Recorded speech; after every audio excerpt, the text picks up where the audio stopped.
hours. We'll do this. And live. Oh, you know, I'm Charles Smoker. You're my guest. What's up, guys? It's me, John Avenger, 1985. We're going to be doing a podcast of the Mission Impossible movies, all 6 movies. We're not talking about the TV show because this has nothing to do with that. A great franchise. And, there were some bumps in the road, definitely, but we'll get to that. And there's a lot of enjoyment here, like so much. Yeah, so but you know, originally I was with the plan like last week, but due to the schedule change, we decided to do it today. So anyway, oh wait, y'all get what's your YouTube channel?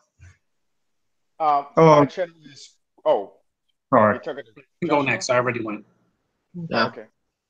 How you guys doing? This is Jaquez, aka Quez's movie reviews. You can always find me on the channel Quez's movie reviews. Yep. Join me, subscribe, and it'll be on fire. Yep. And find me.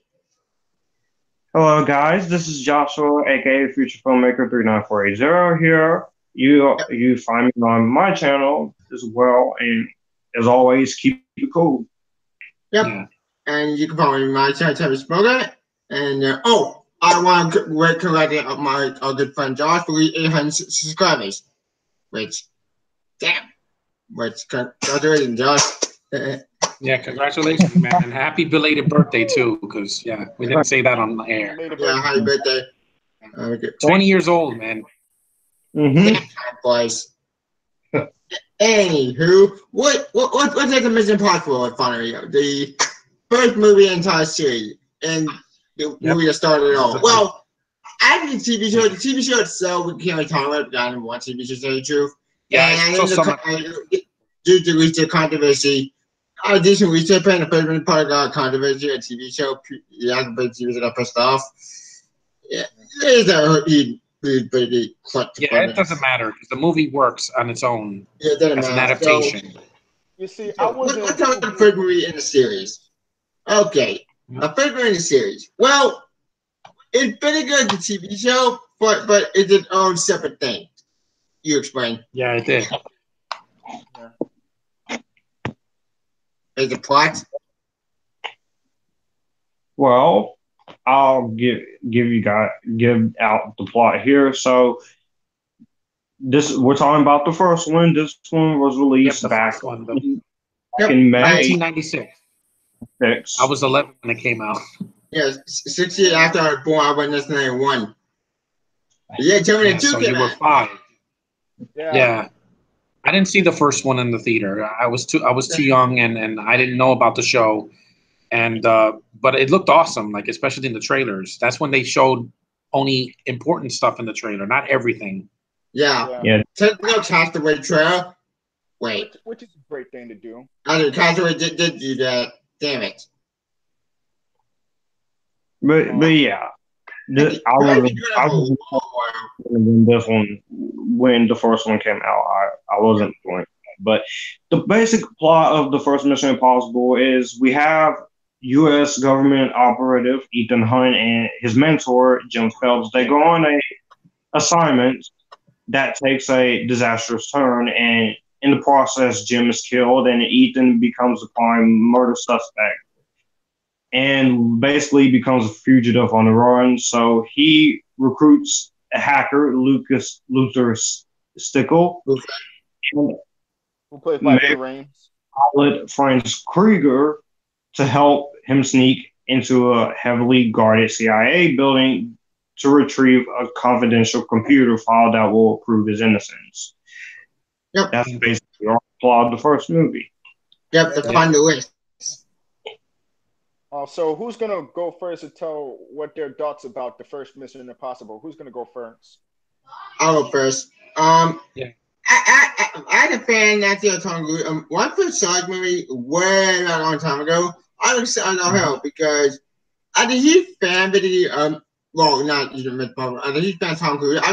And I still watched it a long time ago. It's been good. This movie's still good. It still holds up. I can't believe that. This movie's still good to this day. Even a 90s movie. Yeah, Brian De Palma's a good director. That's why he's really good. Brian De Palma, I really like his work. I mean, I love. Well, I don't know too much about Brian De Palma, director, but as you can see, I really like his direction for this movie. Also, back in the 1996 or 1993 movie, or Carrie. Carrie was that the remake or the 70s version? No, I think he directed the original I Carrie. think that's the original movie, isn't it? I The forget. original Carrie was in the 70s. The Oh yeah, Palma it was directed. 70s. Damn. Maybe it's the sequel. Yeah. I think it meant a sequel. Yeah. The sequel was Rage. The Rage, Carrie 2. Yeah, that was weird. Why released in didn't you do the movie if the main character died? Oh, I know that doesn't make any sense, but yeah. The Palmas, the camera work, everything he does with Tom Cruise, he gets great shots in, the helicopter scene. Yeah. Amazing stuff. Yeah. Transition scenes, especially the opening credits. Yeah, opening credit amazing. That awesome score. Oh yeah, speaking of score. We still hold awesome. up to I still get chills here. Yeah. Speaking of score by Danny Elfman, I gotta admit, Danny Elfman did a great score. But here's a trivia. Originally the score was by Alan Silvestri, but unfortunately his score was rejected. Oh. I didn't know that. I didn't read the trivia. It was due to creative differences. That's why. Yeah, I know. I've heard that before. Haven't we, guys? Yeah, I heard that before. Like Superman. Yeah. Actually, I gotta admit, but Danny Elfman did a great score. So I think it makes sense why Alan's score was rejected. And I know Alan Silvestri was upset about it. But I don't blame him. As for Danny Elfman, he really did bring in the old school of it. Dun dun dun dun dun dun dun dun dun dun. Yep. Dun dun dun dun dun dun dun. But that sounded still to this day. It's such a good theme song. Yeah.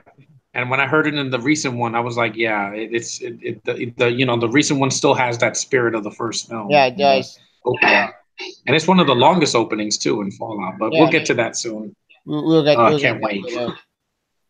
Oh, by the way, for people who don't watch Mission Impossible Fallout, spoiler alert. Yeah, we're gonna spoil a couple of things. And also, Sean, see the movie by the time you see this. When it comes out on Blu-ray, get it. Trust me, it is worth every dollar. I'm gonna get this on Blu-ray when it comes out in the fall. It's one of my action movies that came out this year. Yeah.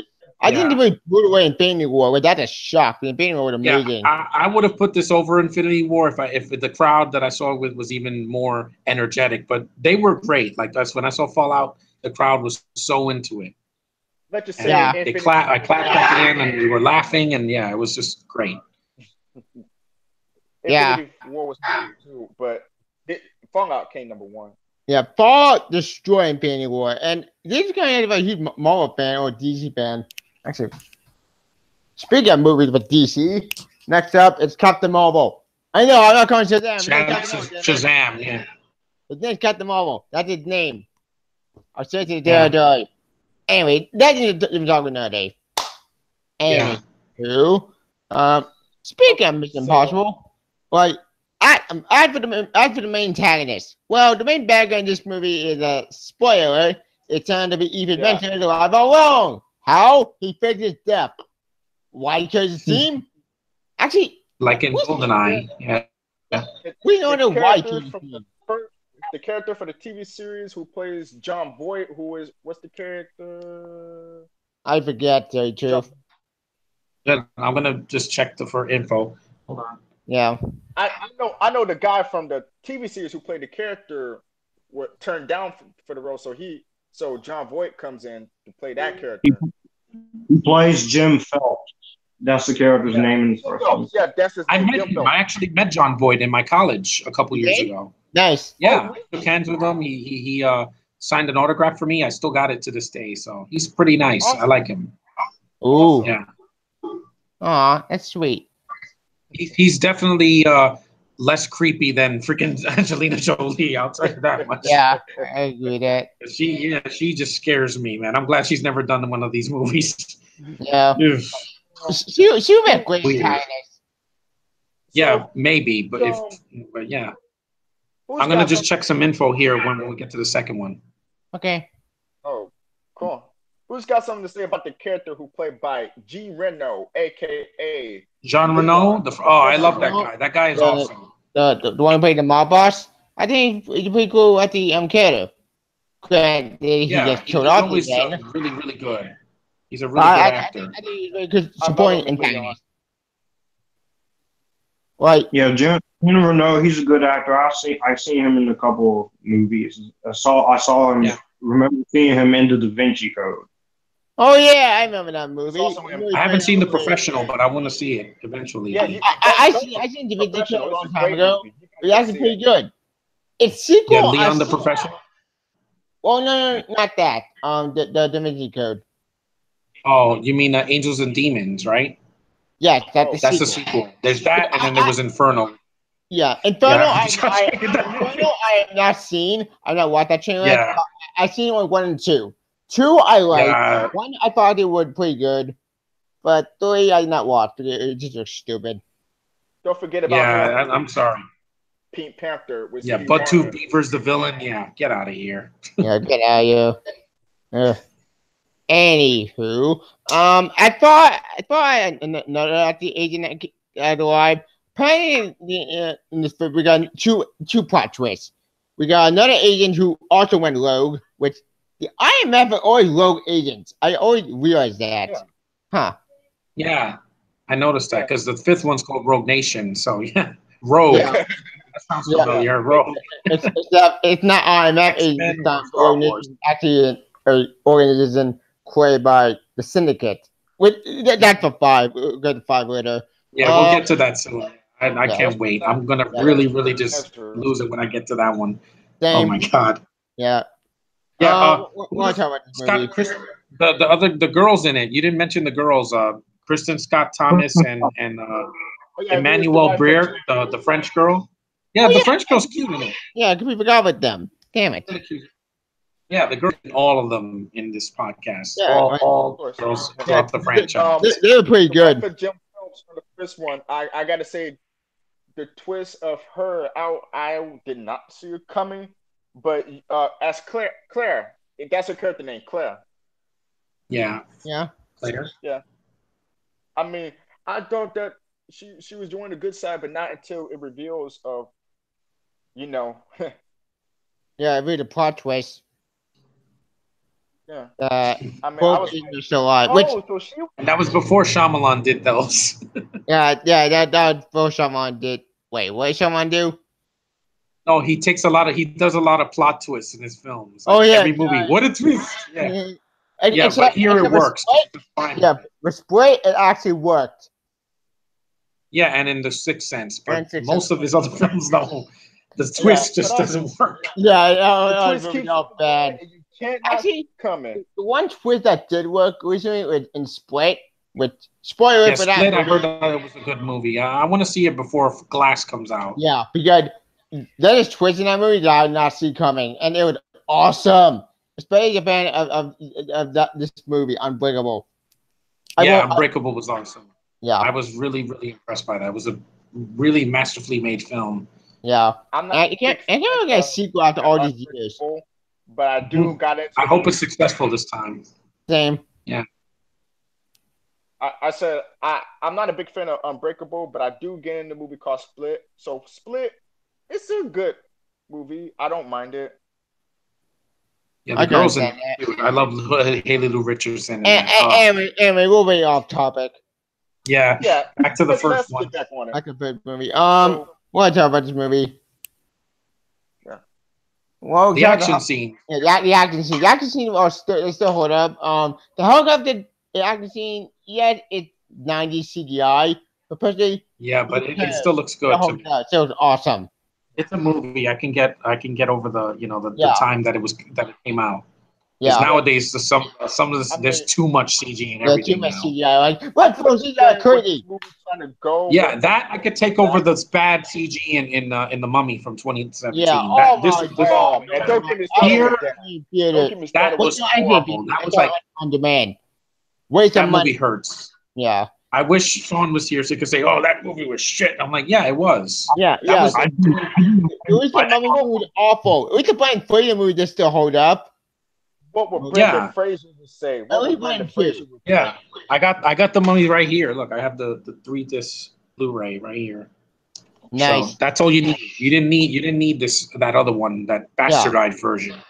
Yeah. But anyway, yeah, the first movie does still hold up. The scene where he's hanging on the wire and he's looking, I'm like, that's still amazing. That's a cool scene. That's a very cool scene. Yeah, that scene was intense as hell. Like, holy shit. It was before The Matrix came out, so we had not seen, people like diving like that, and it wasn't a comedy.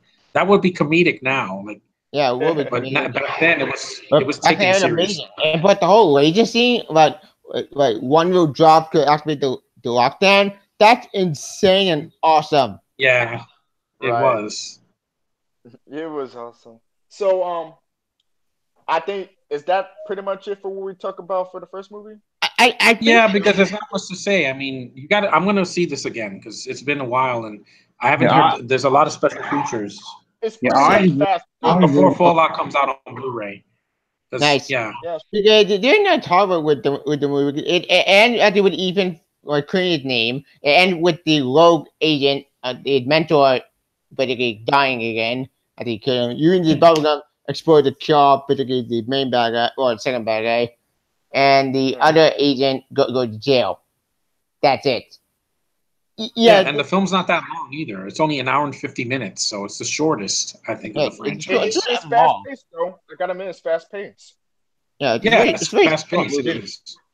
Fast-paced, it goes quick. Awesome, and it's a great throwback to the TV show, despite the controversy behind it, but who cares? Yeah, everything's a controversy now. And the remix of the Dean song, the remix, don't forget about that. And the remix, that's too.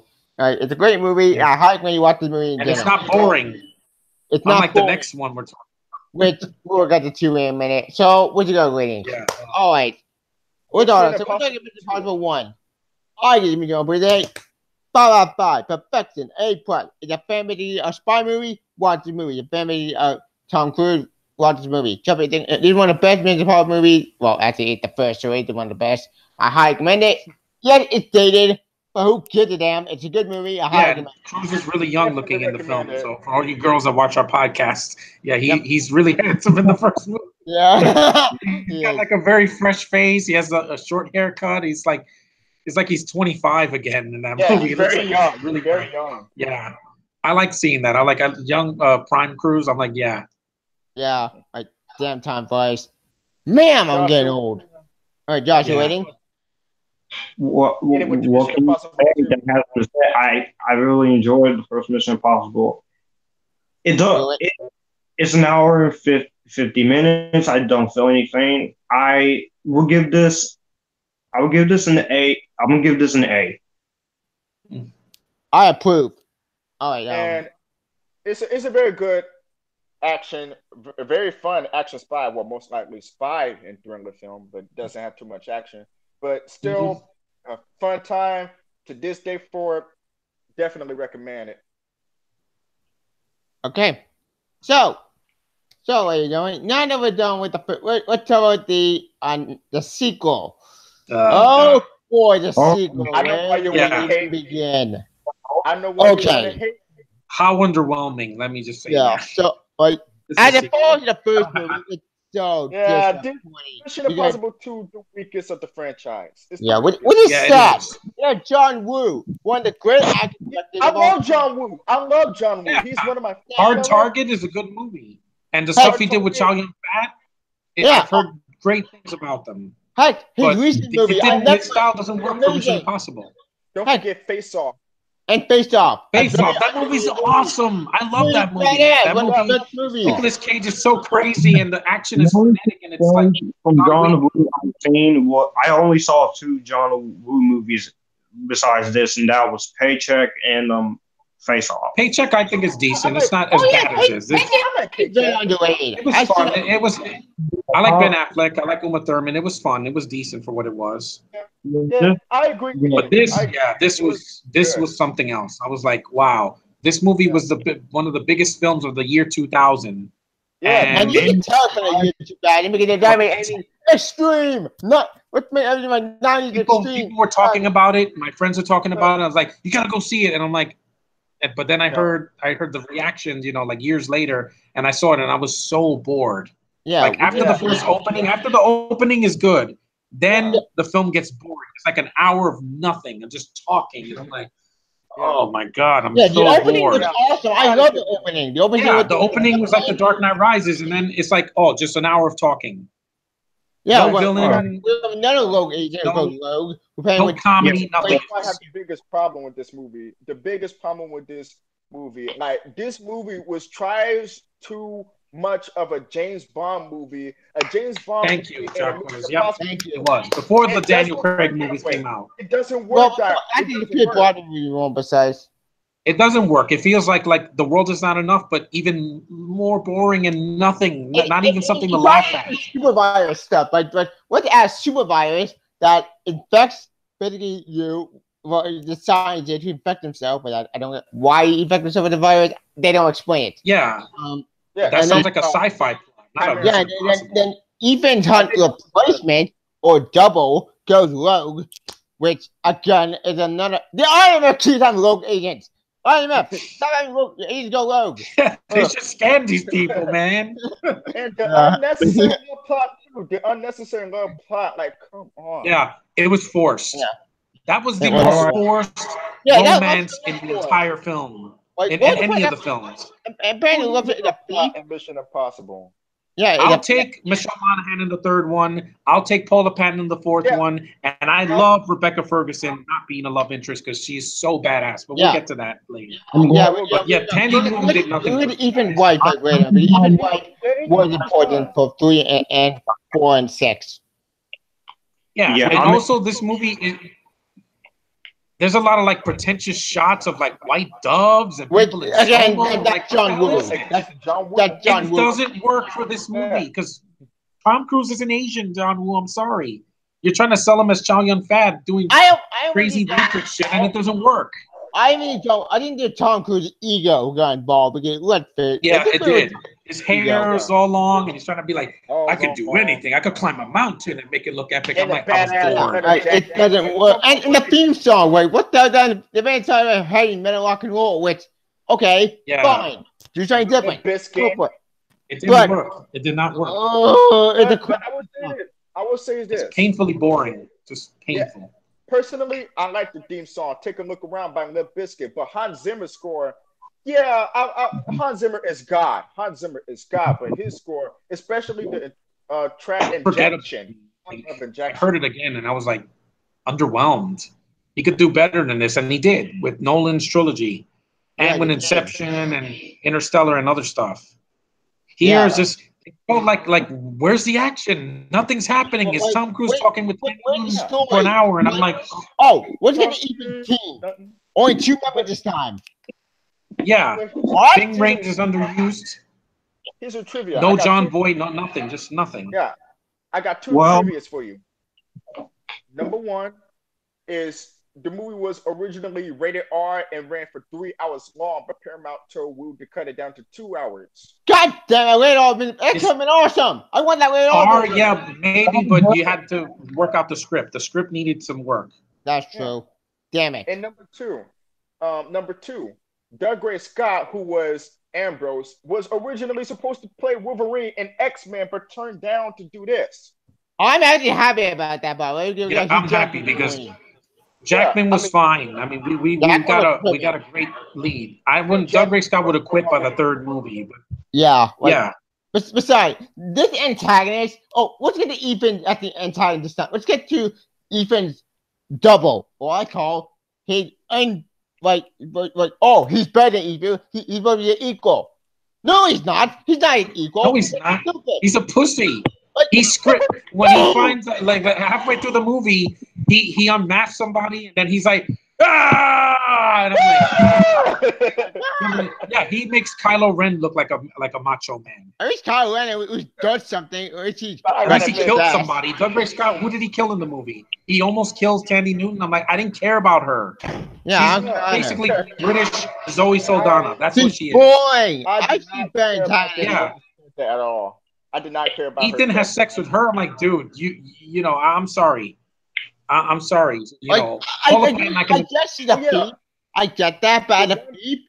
she's really bad at job because Thief is supposed to care about money and exactly. and about the lust and about the adrenaline. Useless thief. I get what she is. I get they're trying to do the whole like not Batman Catwoman, but more like Ethan Hunt and her like a spy and a thief. That's cool. No, that's a cool, insane story. Problem: you don't go anywhere, but you go like sideways and then into the left, and then it's the hardest to do. And then what?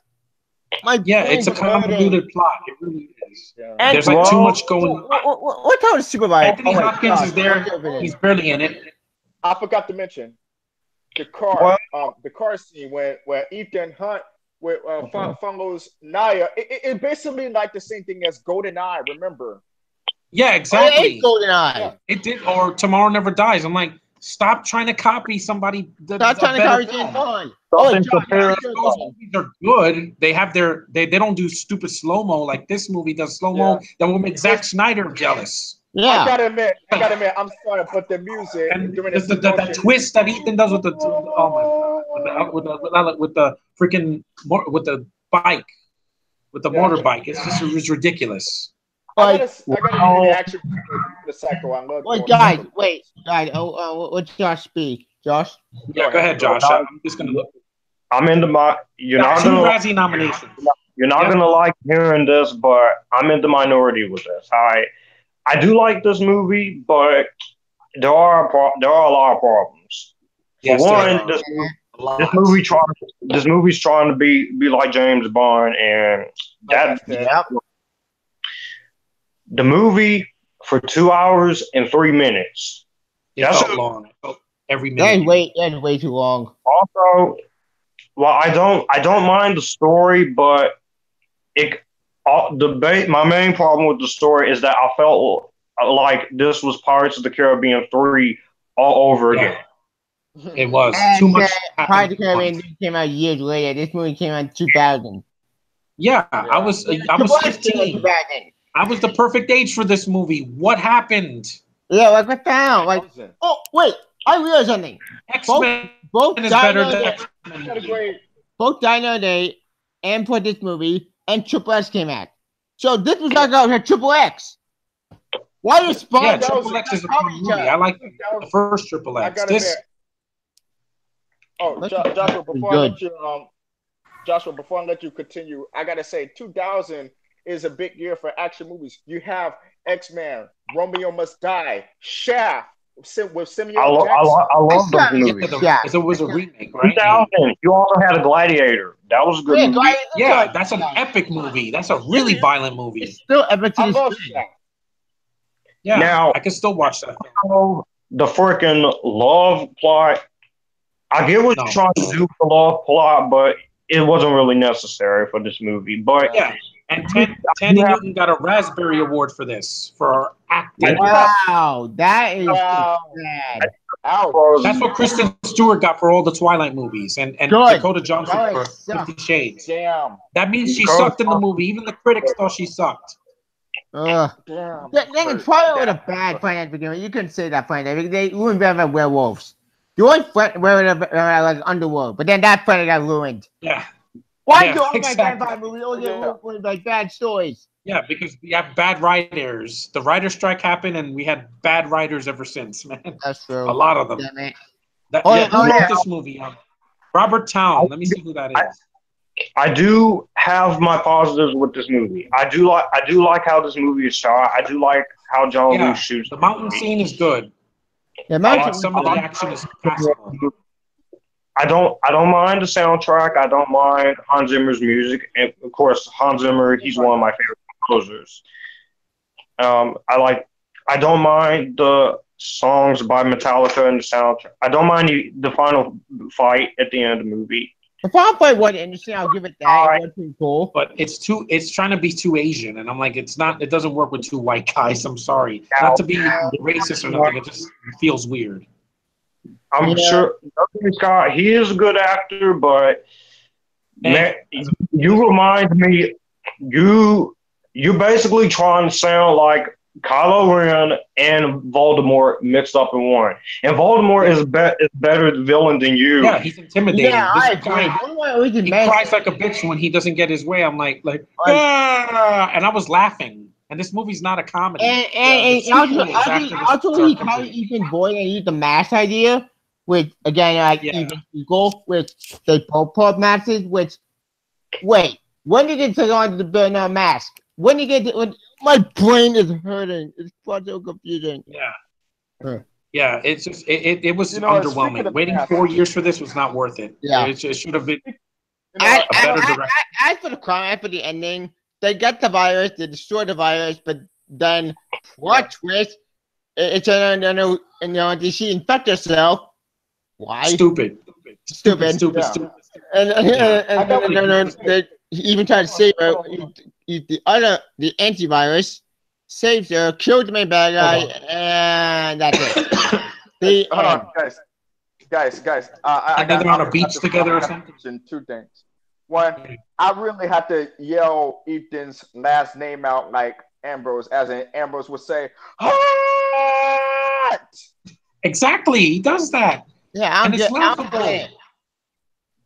So stupid. This is not a parody of it feels like a parody of the first movie. Yeah, did you see the Nostalgic Critic review on this? He said that. It's like, it feels weird. Like, yeah, if you're like an action movie, but not if you're like two movies combined to one, you're talking about a spy movie, or three movies, and a revenge movie.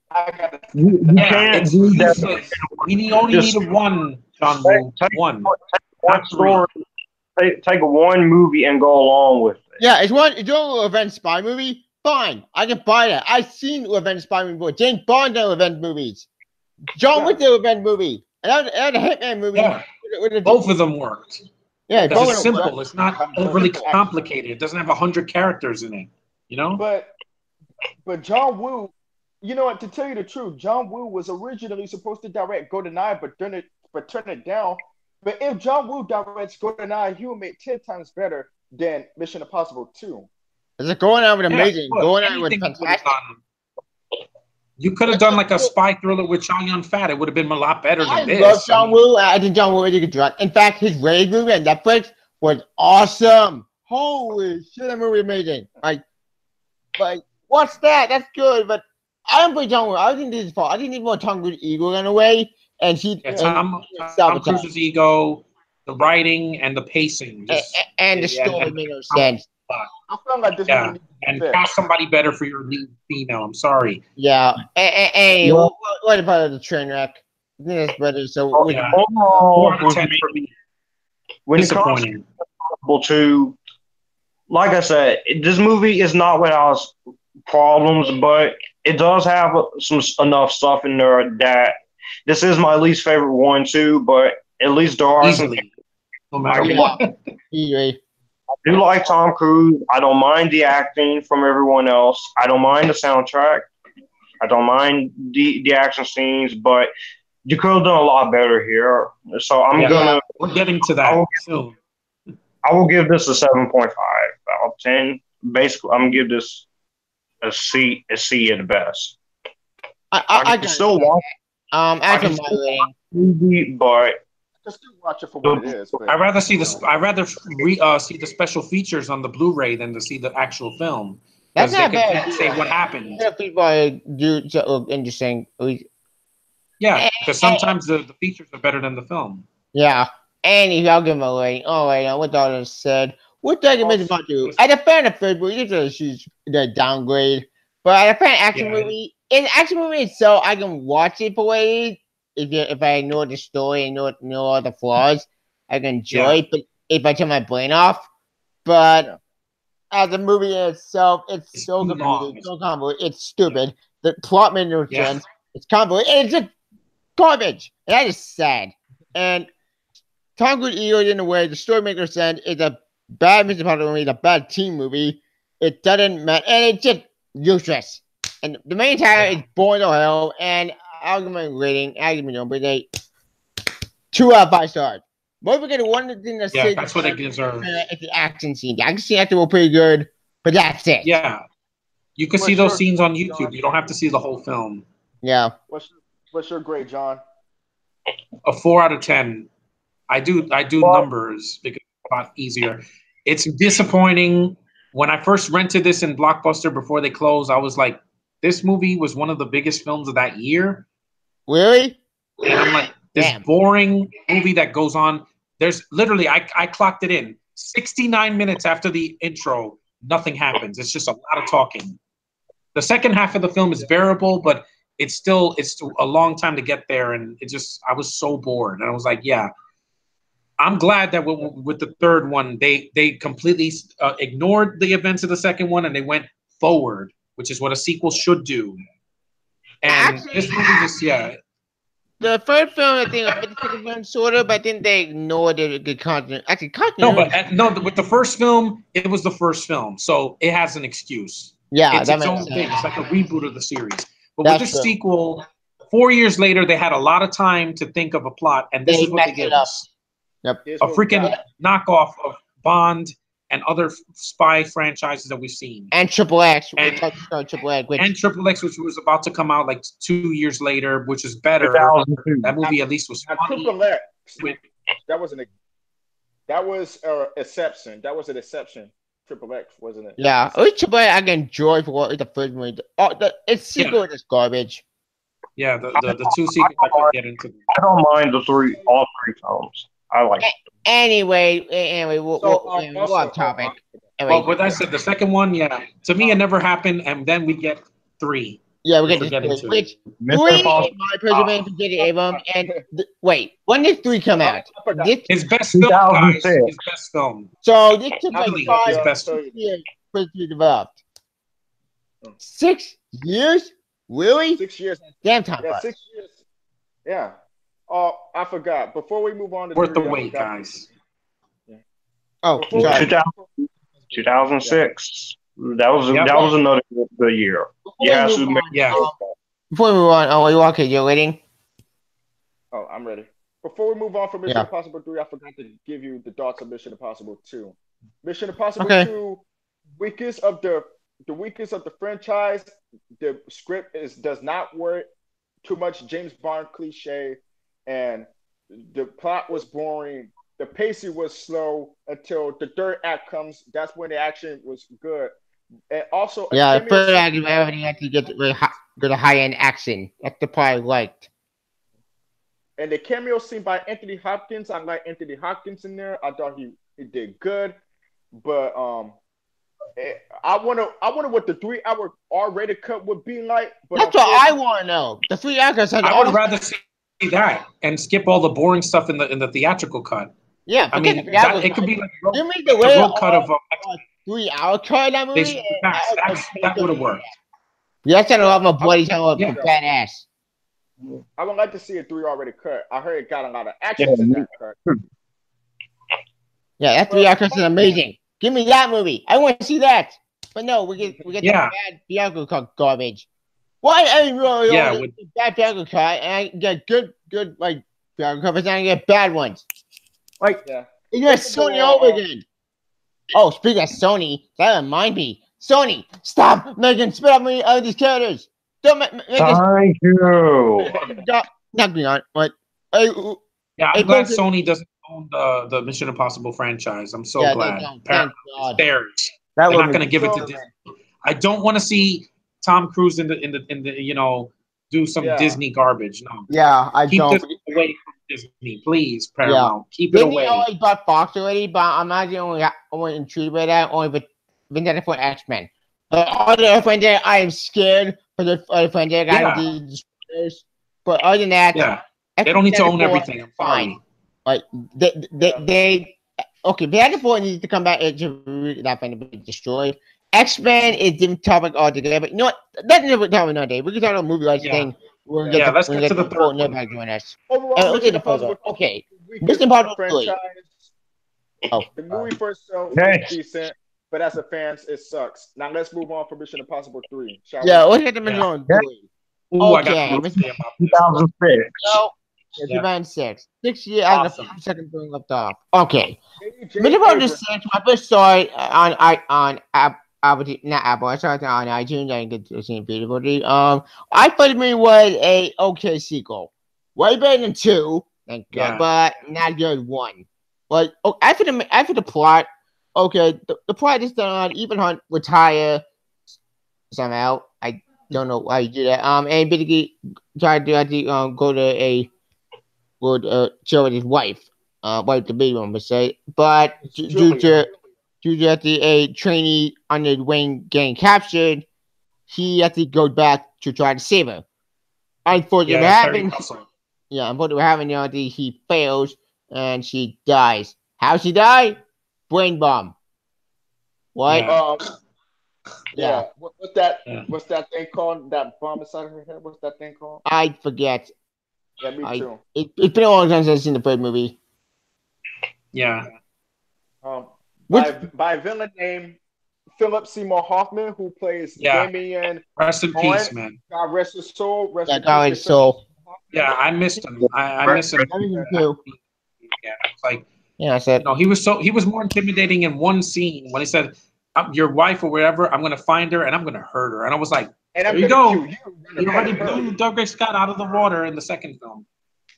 And you gotta hear the impact of Philip Seymour Hoffman. He put in his work as the character, especially when he yells, "You think I'll play? You don't think I'll do it? Where is it? Where the hell He's good. He's a good actor. He won an Oscar Capote, he won an Oscar for that. So yeah, the guy was chubby, but he could act a lot in everything he was in. This is why I respect Philip Seymour Hoffman. This movie, he's good. I thought he was good in Red Dragon. Red Dragon is a very underrated movie in my opinion. Anyways. Yeah. This is Abrams' best movie. I'm gonna say right now. Yeah, I agree. Because it's the only sequel he's done that's not like a remake of something else. Winkety wink wink. Yeah, it's actually an original story. Yeah, J.J. Abrams is pretty divisive, but I don't mind his work. I don't mind. If it wasn't for him, I wouldn't be a Star Trek fan. That's true. I do like the 2009 movie because I never saw the show, so that helped a lot. I'm not a big fan of Star Trek. And the cast was great. But Kurtzman wrote this movie. Those guys did. They also did the Star Trek movie, so that's why they also did 1 and 2. Well, 2 I heard Star Trek and Into Darkness, which it has its issues, but I can still watch it over The Force Awakens. Ugh, God, that movie hurts. But anyway, let's move on from that. Music composed by Michael Giacchino. He's under. Good. Yeah, he did Incredibles 2 this year, so he did Coco. I know Tevye like that. Yeah, he's done some music I like. I really enjoy Michael Giacchino, especially that part of the score. Dun, dun, dun, dun, dun, dun, dun. Yeah, the music pretty good. And you have a good cast in here. You got Tom Cruise. Oh yes. Yeah, Tom Cruise got even. Sean Monahan. Maggie Q. I'm gonna keep doing that, guys, because like half of the women in this movie, I was just like, oh my god, drooling. Overall, excellent. Oh, speaking of new kid, we got the new kid at the table. Benji. Yeah. Oh, Simon Pegg. Yes. Simon Pegg. Comic relief that works. That's amazing. The only comic relief you've done that's worked throughout the other sequels as well. Yep, Simon Pegg, Benji was one of the best characters in this movie that actually stuck around for 4 and 5 and 6. He's the tech guy. He makes me laugh. I just look at his face and I'm just dying of laughter because I think of Hot Fuzz and Shaun of the Dead. I'm just he's really, really charming. Yeah, really charming.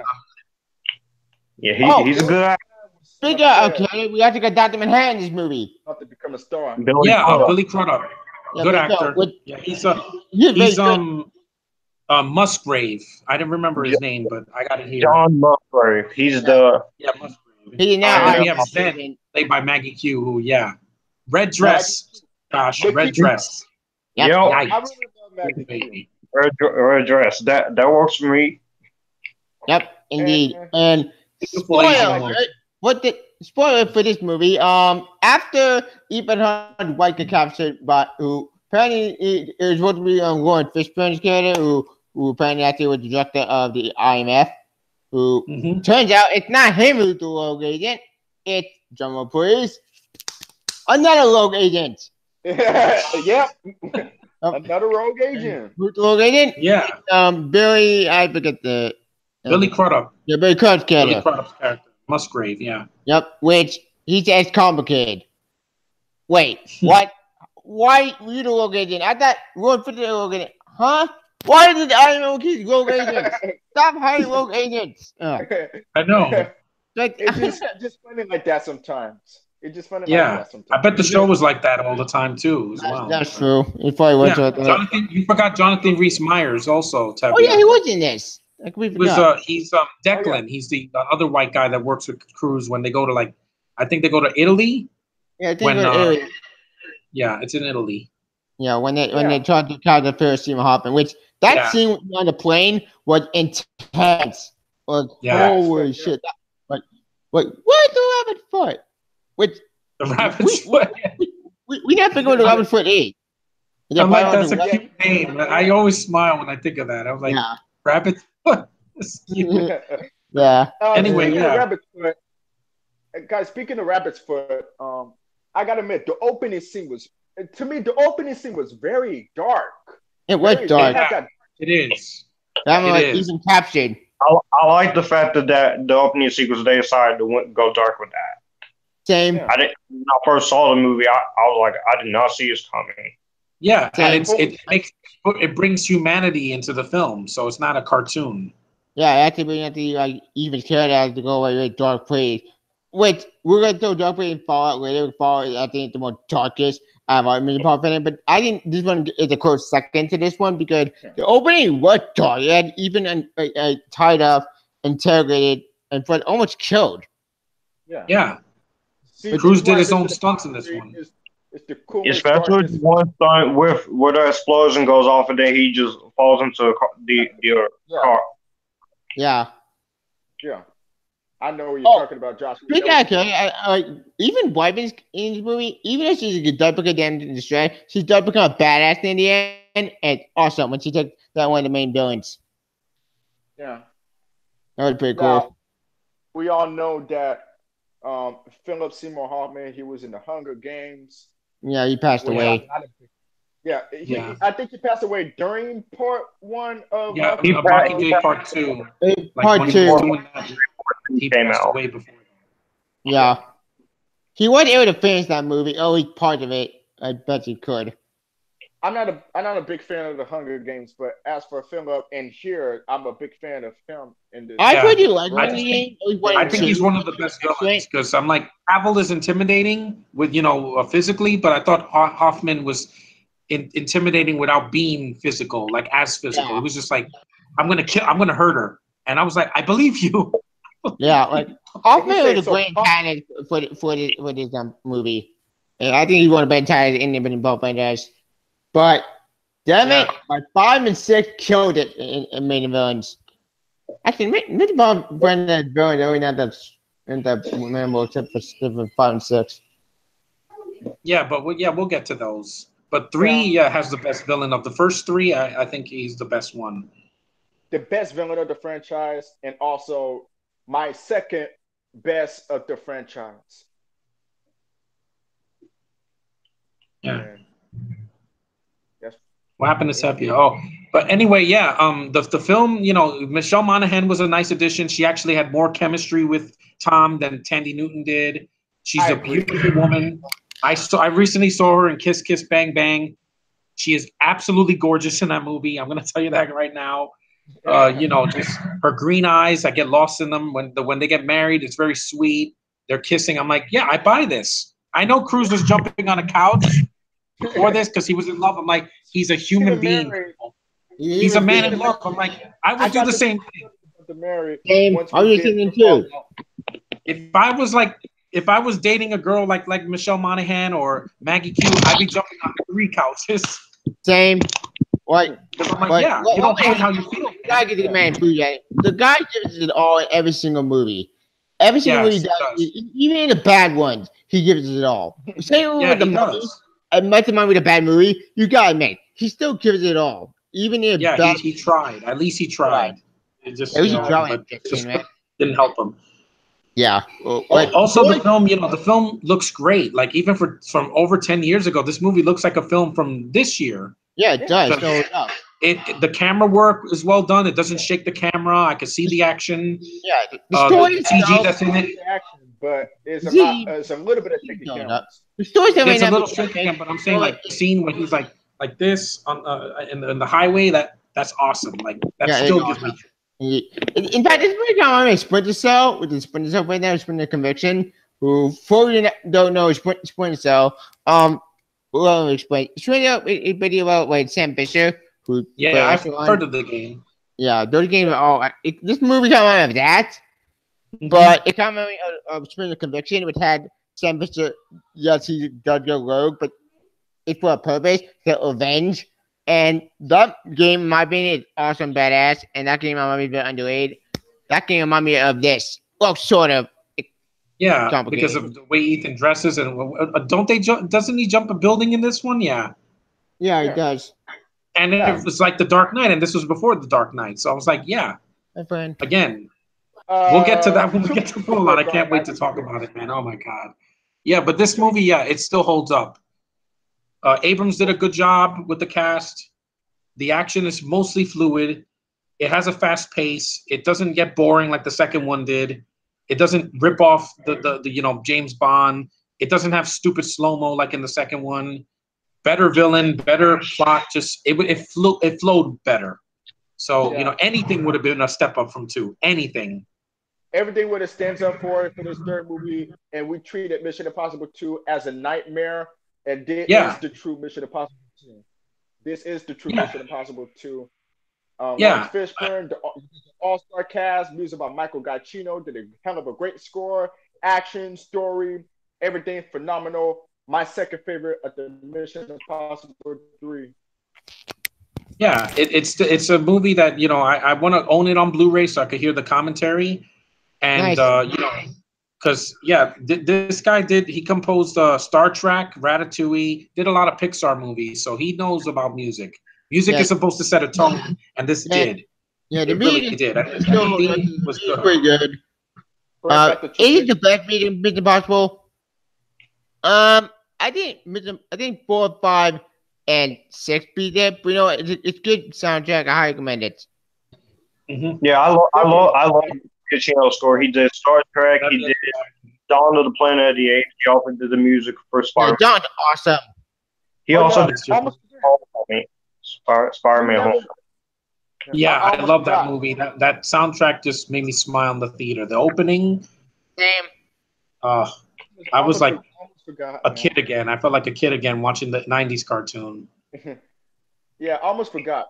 The unreleased track during the end credits was Kanye. Well, after that, Kanye and Twista and Keisha Cole song, but his own version of the Mission Impossible theme, the hip hop one. I wish they released that one during the end credits. Nah, I'm not a fan of Kanye West, but whatever. Anywho, what about this movie? I think that's about it. We missed him. I don't know. We got an even team. Yeah, I did mention that. We did mention the team. Oh yeah, we did. Damn. Yeah. I think that's about it. So wait. Oh wait. As a fan of Mission Impossible, I didn't do the way to Better than 2. Still not good as 1, but that's if we give it sequels. But no, it's a good follow to 1. It's not perfect. The story might be a lot of flaws and a lot of products and the finish. But you know what? It's a good follow up, and I highly watch it. It's about J.J. Abrams I've seen a decade. I still think Star Trek is one of the best directed movies in my opinion. It's about 9 one and the Into Darkness movie. Say what 3 actually like Star Trek and Beyond. So screw you haters. Yeah, I do like them. I love that more than any of the new Star Wars. Period. But that's another. That's not talking nowadays. We could do Star Wars project all day. The third movie, this movie was a breath of fresh air, guys. It really was. I wish I had seen this in the theater. Same.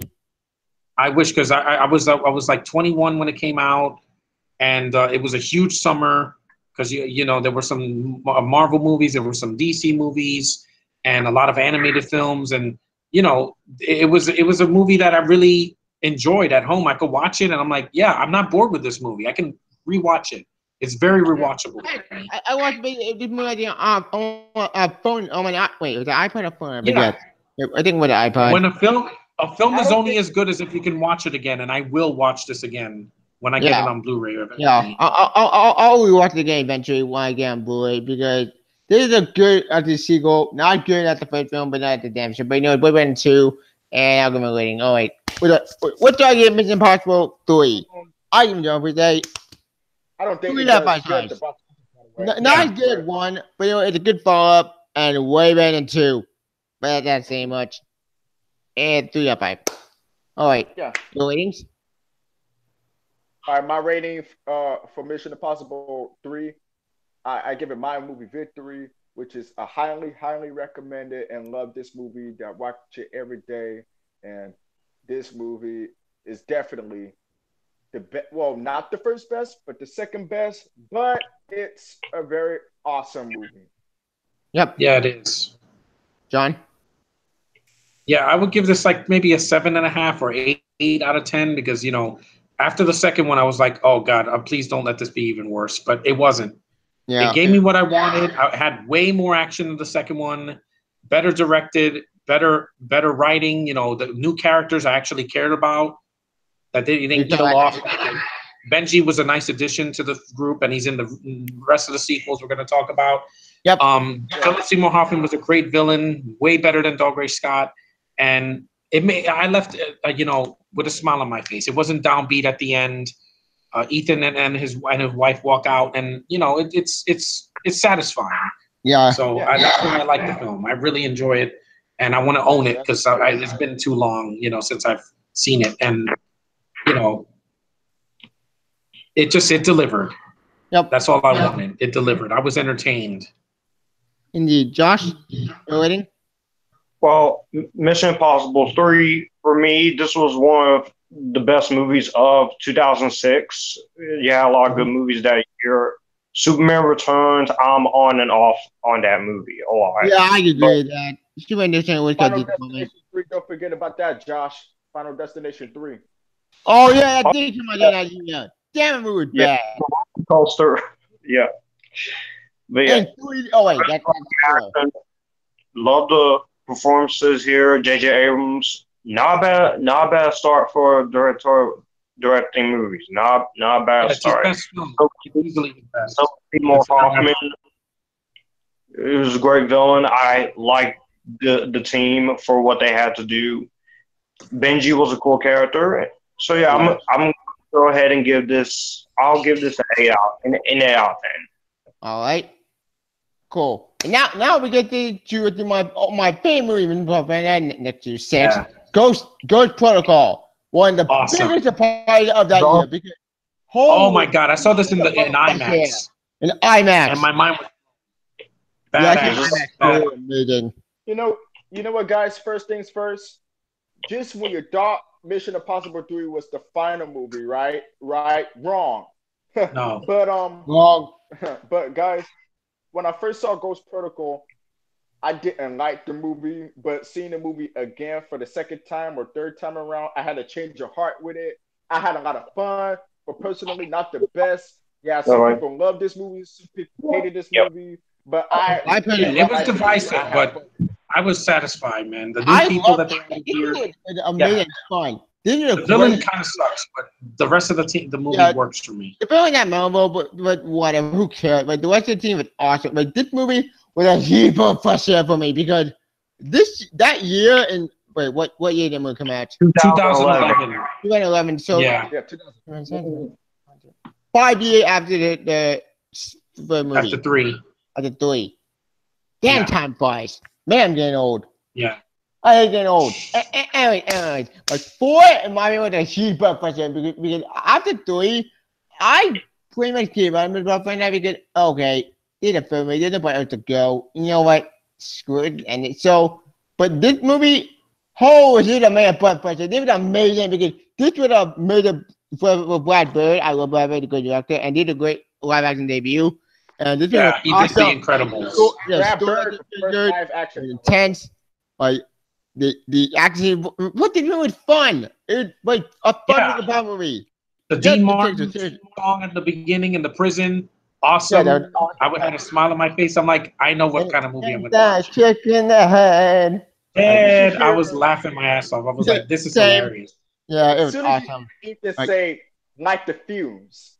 Yep, like the Fuse. Yeah. And the theme song. Like, the kind of theme song, like that was awesome. This kind of theme song. But it came in with James Bond, and James Bond did its own like kind of theme song, which but this was actually the James Bond thing I did excellently. Yeah. Alright, it kept the kind of theme song, it kept the fun to do the movie, it was badass, it was intense, it was awesome, but it was fun. Like, damn it, what? You're right, this is movies that they can't have fun anymore. A lot of sequels just either remake the first one or they ignore the first one and they just do their own thing and they fail. Yeah, they fail. You don't have to ignore the first one. You should go. You should honor the first movie. You should honor the first one. Even honor the problems the first movie had. Acknowledge them, fix them, and learn your mistake. And four, my man, to run a great story in your front. We could look. Say wait a minute. Who gives a damn about that? Like, let's talk about the action scenes. Oh my God, there's so many. Easily, Ghost Protocol is my favorite of the entire franchise. This is my favorite one. I gotta admit, the action scenes, especially one scene, this is where Tom Cruise became a crazy son of a bitch when it comes for him. On the building. I was like, oh my God. 2010. I saw that in IMAX, and I was like, wow. I saw it in IMAX too. Like, holy shit. And you have Jeremy Renner, aka Hawkeye, saying, "Yeah, this is what he did with the Avengers." No shit. Yeah. That scene was awesome in Dubai, right? It's not helping. And then the gloves that turn red, it's like red, you're dead. Blue, you're fine. Kind of like Spider-Man. But and the gadgets in this movie kicked ass. Every single gadget in the movie. Benji created this technology that's like Q from the James Bond movies is awesome. That screen that they put when they're in Russia and he has the mustache. Oh, amazing! Especially you might know this time it was one of us smarter than the third movie because this antagonist is such a complete bastard that he gets away with a lot of shit. He burned the Kremlin, literally. He blamed the IMF. Those effects look good too. ILM did the effects for this. Yeah, they still hold up. Like this guy is a complete scumbag. And when Ethan and the team do take this guy down, it was awesome. Like, holy shit! I'm taking that briefcase. And he commits suicide to his cause. And remember the blonde girl in the beginning? The agent. Yeah, I call her evil Taylor Swift, like French Taylor Swift. Yeah, she's pretty cool. That female villain kind of reminds me of a girl from Leverage. For those of the people who don't know the show Leverage. Yeah, I've heard of that show. Oh yeah, I heard about that show. Never saw it. Yeah. Let me see who you're talking about. From Leverage? She's blonde? Is she blonde? Yeah, she's blonde. Leverage, okay. I'm checking it now. Yeah. I don't know if it's the same person. It's not. No, Leah Sedal is French. Actress. But she's a very cool antagonist. Granted, she dies by getting thrown out the building. Yeah, Paula Patton kicks her ass and kicks her out of the window. Yeah, awesome. I loved her in the movie. I thought, I wish she was in more Nation, but what we got, this is the girl. Her name is Beth Ricegraf. Oh, that's her. Yeah. Wait, hold on. This is her. If I can look on that's her. Huh. The blonde. Yeah, she does look like that. She does look like Leah Sedal. Yeah. She was in the first Alvin and the Chipmunks. She did Leverage, The Librarians, Criminal Minds. Oh, okay. Oh, yeah, she's a TV actress mostly. Yeah, Spin City. Yeah, she's done a lot of stuff, mostly on TV, but she's cute. The action scenes here. I like the action scenes. Brad Bird, he did a good job with the action scenes. The villain, He's the villain is okay. Michael Nick, just rest in peace. The Swedish guy. Yes, he died last. Yeah, so rest in peace to him. Yeah, I would say he died too. Wait, hold on. He was in the first John Wick. He died. Yeah, he passed away. I think he had cancer. Oh man, I didn't know. He died he died after it. What was that? Oh, dang. I didn't know. I like the theme here. You got Paula Patton in here. She was a badass. I like Jeremy Renner. Before Hawkeye, Jeremy Renner, he was great here. I like Tom Cruise. Tom Cruise does stand, especially the scene where he's on the tall skyscraper. I was like, when I saw that, what the hell? It was intense. It was really intense. Yeah. And once again, Tom Cruise with the long hair, like in MI2. Now with the long hair. Yeah, but done better, way better. Yeah, but you have the returning score from the third movie, Michael Giacchino returns, and once again did a great score. The first 2 hours and 13 minutes. I never felt it. It went by quick. Yeah, because I had seen a bunch of Marvel movies that were almost the same running time at that time. Yeah, cool cameo scenes. You have Luke the Stickle, who was at the end of the film as a cameo. Yeah, cameo was just kind of like throwaway, but oh well, he's in it. And Michelle Monaghan, we got to see her again, so at least they didn't kill her off. Yeah, which I really get why they saving her as like some kind of protection program. Like people think that Julia was dead, but not. So I get why. I understand what they're trying to go from there. And also see her again. December, and it made good money for December. And then oh my God, that's hot. There's nothing hotter than that, man. Well, we're getting to that soon with 5. This was one of my favorites of 2011. It wasn't my favorite movie of 2011. That still went to Deathly Hallows Part 2, and Cowboys and Aliens, and The Girl with the Dragon Tattoo, the American version. Those were my 3 favorites. This was Ghost Protocol was number 4 for my favorite. Ghost Protocol is, I think. Hang on. Yeah, it was 2011. Ghost Protocol was number 3. Now, 2011, I said Harry Potter and the Deathly Hallows Part 2 was my favorite of 2011. Second favorite was Cowboys and Aliens, which is an underrated movie. 3 was the American version. Huh? Oh, I'm sorry. I meant to say I'll take it back when I said Ghost Protocol was number 3. Actually, it's number 4 for the rank. My third favorite film of 2011 was the David Fincher version of The Girl with the Dragon Tattoo.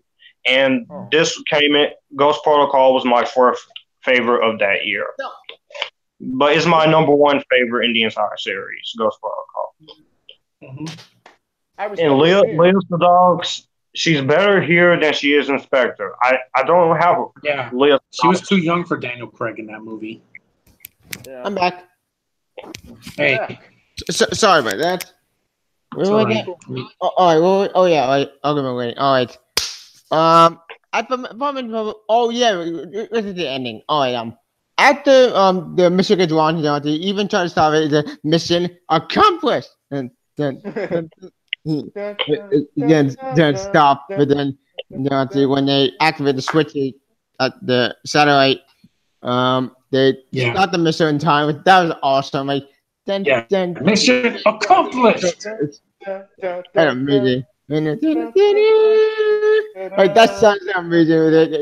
The brand sounds at the end the movie and made it. And basically what happened, even wife, they figured out that apparently she's not dead.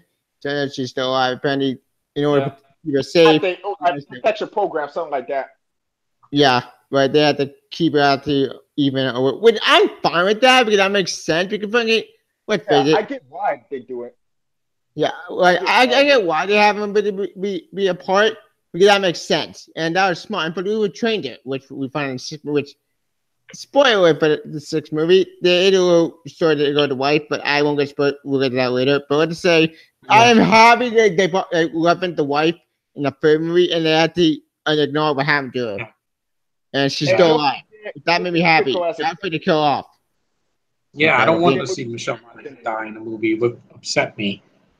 Yeah, which I'm happy they addressed that in this movie, and they did a great reflect the franchise. And my brother made one of the best secrets in the and I love this movie. I have a rating. I don't appreciate 5 out of 5 for fucking a point of families and Pablo. What movie? It's great. It's a great follow up to 3. It's way better than 2.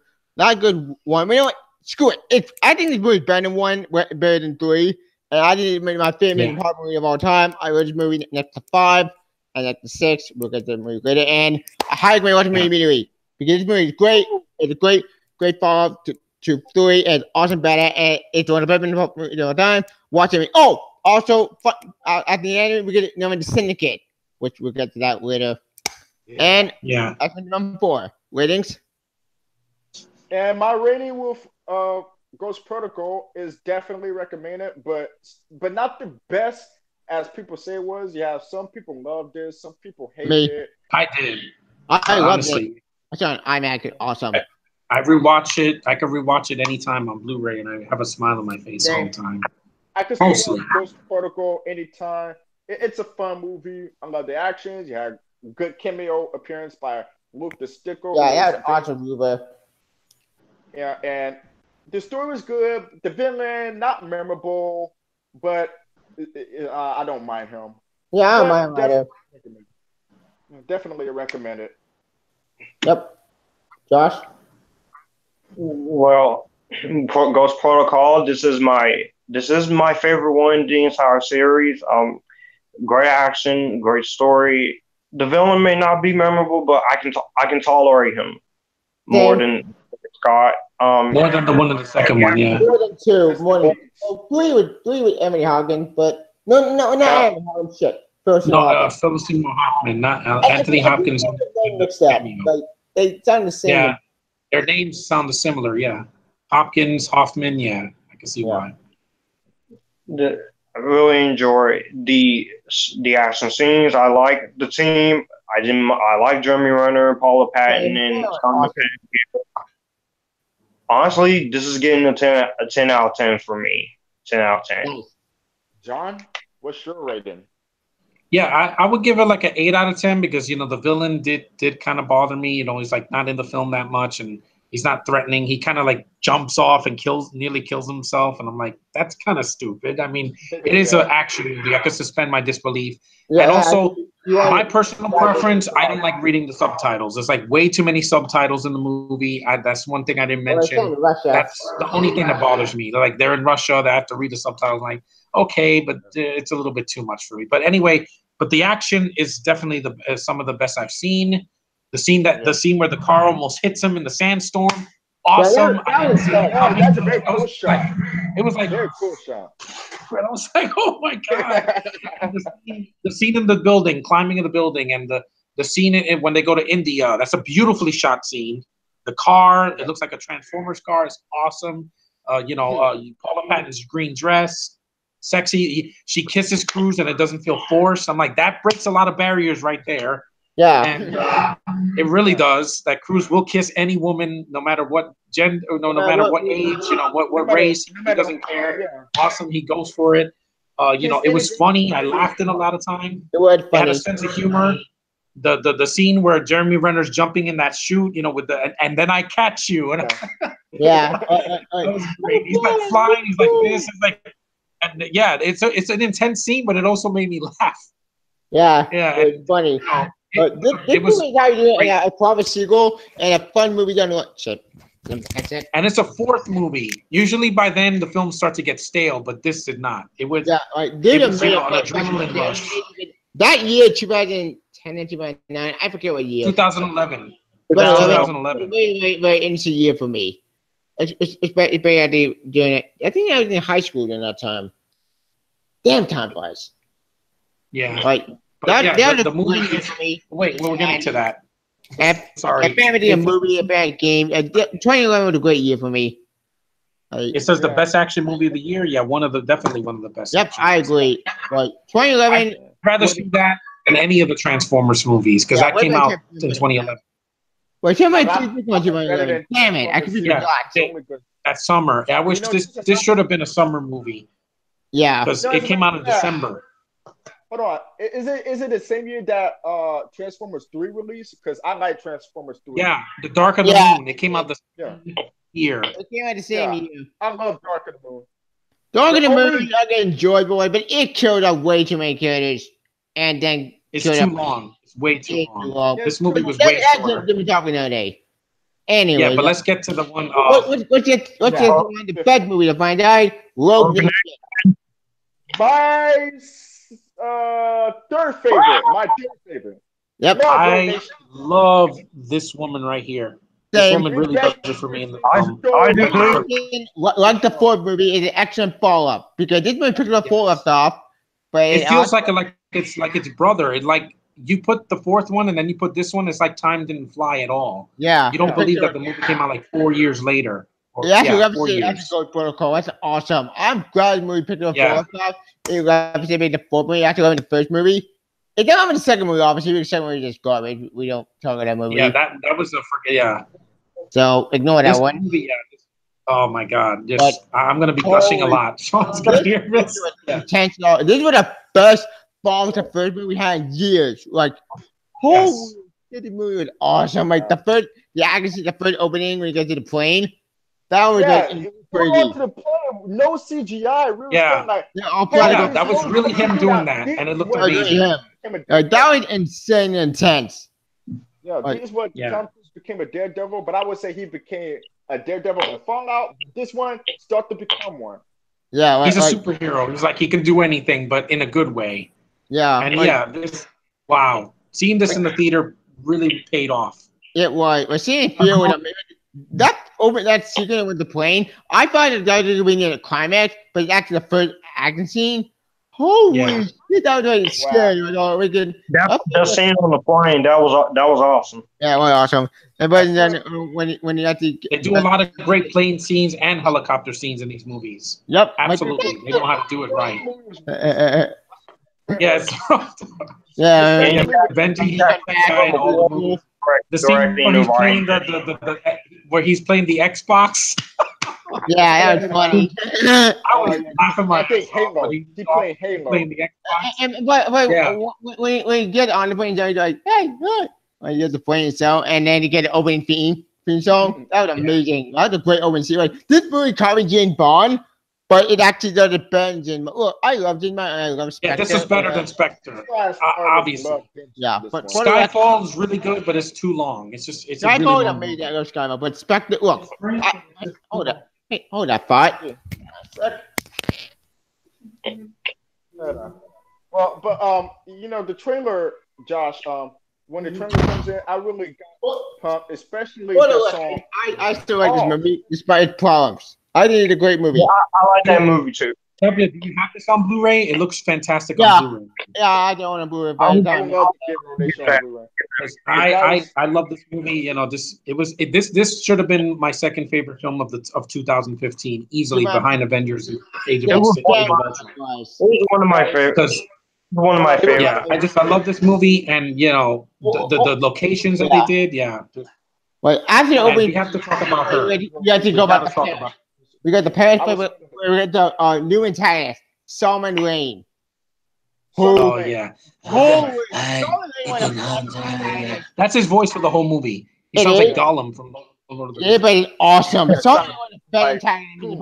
That's a weird voice. It's just a complete psycho and complete it's so creepy. Yeah, very cool psycho. Yeah, he's awesome. During the opening, very cool. Yeah, but he's not an IMF agent. This time he's actually a rogue MI6. I am so happy we're done with the rogue agent crap with the IMF 6. No, this time the MI6 agent goes rogue and we basically go extreme. Which I'm fine with that, but we got entire IMF agent go rogue. No, this time we're going to the British side, go to the Iron Assist isn't going to load.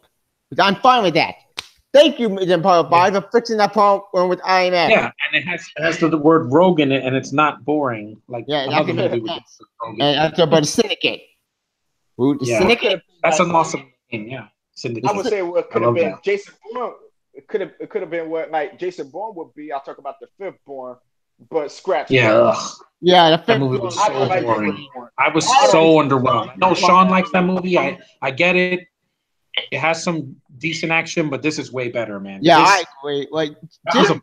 This hit the right notes for me. Yeah, which is sad because I saw him in theaters. So not this movie, but Jason Bourne. I was so disappointed that movie.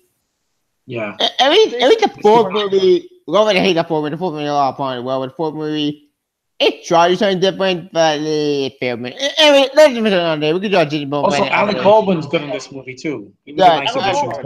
Awesome. Rogue Nation. This was it was an awesome introduction to Rebecca Ferguson. I love you. I love that woman. I love that woman. That's the real Ray right there. I don't care what anyone says on film forums, on freaking message boards, or on Facebook, or Instagram, or Twitter. Ilsa Faust, that's what Ray should have been. No superpowers. Ilsa Faust is awesome. Ilsa Faust. She wears female. I gotta admit, guys. Rebecca, that yellow dress. I was mesmerized when I saw her walking up the stairs. I'm like, wow. Christopher McQuarrie, I'm like, dude, I want to just hug you because I'm like, you know what a woman looks like and how they walk and how they cook. The scene where she goes down with Tom Cruise and she's like, shoes, please. I'm like, that is so sexy. Yeah, I'm like, awesome. oh my God. I was just like in the theater was just my face is turning red. I was like, oh my God, where have you been all my life? Where have you been all this time? Oh, beautiful in the movie, just such a badass character. Her introduction when she's like doing flips and oh my God. The way she dressed with the dress and the leather. And there's only one thing I could describe about Rebecca Ferguson, and that one word is hot. Hell yeah, hot as a blazing fire, dude. I could not, with the girl from The Force Awakens here. I'm like, with her face, it works. Look at that face. But she's such a badass. Even when she's in, and the director doesn't shy away from her. He doesn't put her down like J.J. Abrams did with this other girl. And she's close to my age. She's like going to be 35 this year. And she fit with the movie. Yeah, and they don't over-sexualize her like a Michael Bay movie. They put it subtle, like she's moving slowly, and then she puts her leg up, and when she jumps up that guy, and I'm like, oh. I felt. I would love that. Dark Knight Metal into a movie. I can see her play at the. I want to see her more in films, guys. Because I absolutely adore her now. When I first saw her, I was like, she's decent. Then I kept watching, and I'm like, yep, you're doing things for me. You really are. And the accent, it doesn't bother me. It should have been so many in the new Star Wars. I'm like, yeah, give me her. I can see her play as this. Her face glows on screen. It just glows. Then look when Ethan Hunt sees Rebecca. Play this character. She's awesome. And me, the first time I saw Rebecca Ferguson, there was a scene where she literally, and I was like, oh my God. The bikini scene. Oh my God. I was just like, and she could have been a throwaway character, but she wasn't. She's well written, and she even saves Ethan in the scene where he jumps down that freaking hole that looks like the Sarlacc pit with water. I was like, it's nothing but a heart-pounding moment. It was. Yes. It is intense. Like this movie is like the first movie, but an overdrive. Did you pick it up for and it's awesome. McQuarrie is an awesome director. When I saw this movie in the theater, I went back and watched the first Jack Reacher, and I was like, it's a good movie. It really still holds up for me. Yeah, it is. The first Jack Reacher. I do love Jack Reacher 1 and 2. I do love the movies. Maybe that's my opinion. Yeah. Yeah, he does a good job with this. Like, I don't mind Jack Reacher. Never go back. Same. Yeah, I enjoy both of them. I like because Cruise is great in both of them. Like I can see you play out there at this evil Batwoman at the Man of the Meadow. It'll be awesome. Yeah, anything she is in, I'm gonna watch it because I'm like, you gave me what this girl couldn't. and you're much older than her, and you're beautiful, and badass. you know, just the way she carries herself when she's holding a gun. I'm like, I buy it. I'm like, this girl's a badass. Even her name is awesome. Yeah. Ilsa. How about Mara Jade? She could be Mara Jade and it'd be amazing. Yeah. If she's a Jedi in like a Shadows of the not Shadows of the Empire, was it like an Old Republic movie or something like that? I'm gonna go there. Old Republic. Yeah. No, the ones with the what else? So they have Shadows of the Empire, Dark Forces. Empire, that's Cal Katarn. That's Cal Katarn's story.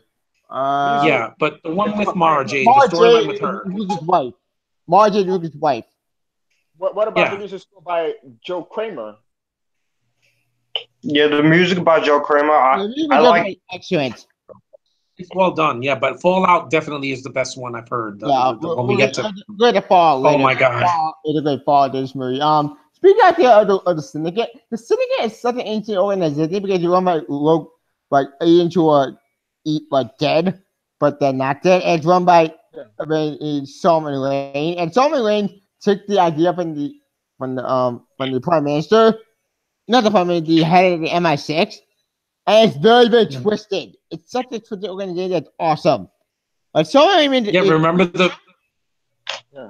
the scene in the Vienna Opera House? Yeah, that was insane. Wow. Yeah. Wow, just that stunt work was amazing. It was awesome. I worked in theater, so I know what it looks like. The back of stage of a like an opera house or like a performing arts center. Yeah, it's huge. And I was like, wow, how did they do that? Don't forget to mention the motorcycle chase. Yeah, motorcycle amazing. Yes, awesome. After that was cool. Holy shit, that was intense. Yeah. Before the motorcycle chase, there was a BMW chase. That was fun. Yeah, that was hilarious. They almost died. Like, the high speed. You got the seatbelt on. You asking me that now? Yeah, it's really a lot of comedy moment, but it's earned. It's not forced. But it works. It's not forced in there. It's not like a cartoon. It's not like it's not bad dialogue or it's not bad CGI. It's actually real particle effects. Yeah, there's some CGI with the underwater, but that's fine. I'm fine with that. That's pretty cool, and I buy that. It's actually real underwater. It's awesome. Wait. I gotta tell you, but before you do this, do you just realize a minute ago you were dead? Yeah. What are you talking about? Yeah, I love that. I love the writing is really well done. Yeah, right. McQuarrie, I think he wrote the movie. Hold on. Yeah, he wrote Roll and the movie, I think. Drew Pearce also wrote the script. Yeah, and it's really tight. It's very tight. It's intriguing. It's not just dumb, spy stuff. It's actually really well thought out. Yeah, and the team actually feels like a team. Like we have Ruther come back, we have Benji come back, we have Hawkeye come back. Hawkeye. Jeremy Renner. Jeremy Renner, yeah. It's really a great team, and it feels earned. It's not forced, and also it's badass. Buckenberg is a great actor he put that antagonist, sizing on. And the main villain, Solomon Lane, is such a great antagonist. I'm happy they brought him back for 6. In fact, this is one of the best sequels of Midnight Van next to 4.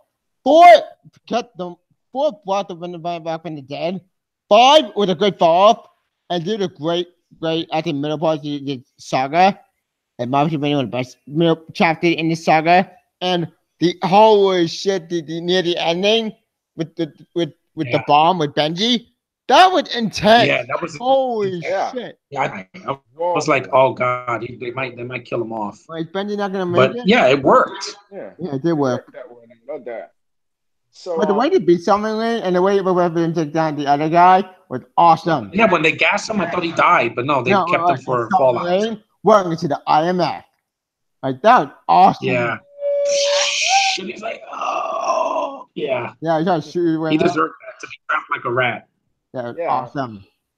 But the way Rebecca Ferguson took down her main antagonist was awesome, badass. Yeah. I loved her. Like the more I see it, the more I want to see more films with her. And when Fallout comes out, I'm going to see it a lot on Blu-ray because I'm like, like that's what a badass woman is, Kathleen Kennedy. That's what it is. Not superpowered SJW crap. It's actually well earned. Who's gonna go first with the ratings? I'll go first. All right. Like I said before, I'm a huge fan of this movie loaded with an awesome fall to 4. It picked up all left off. It kept the momentum going. I love this movie. High grade this movie. I give it a don't appreciate. 5/5 perfection. A+.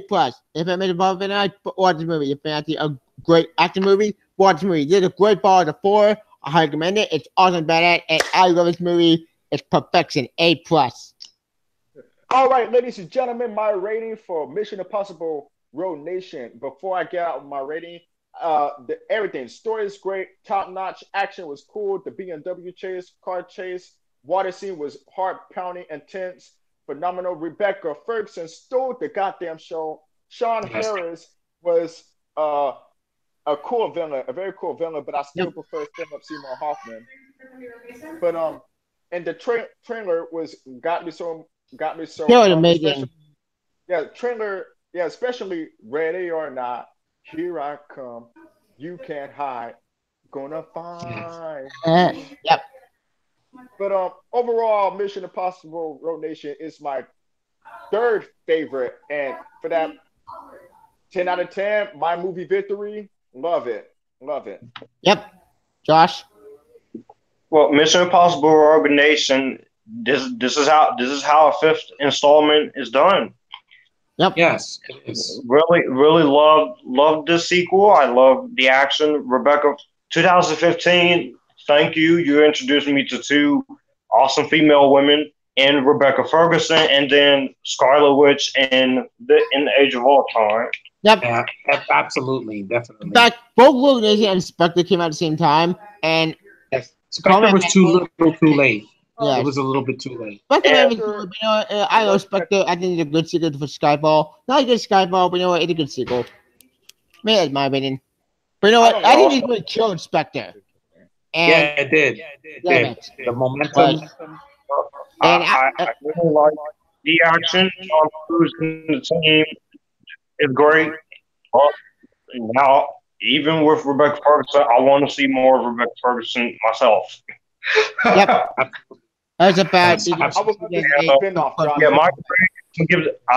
give it a 10 out of 10. This is not my favorite one. This is number 4 for me. I can understand that. John? Yeah.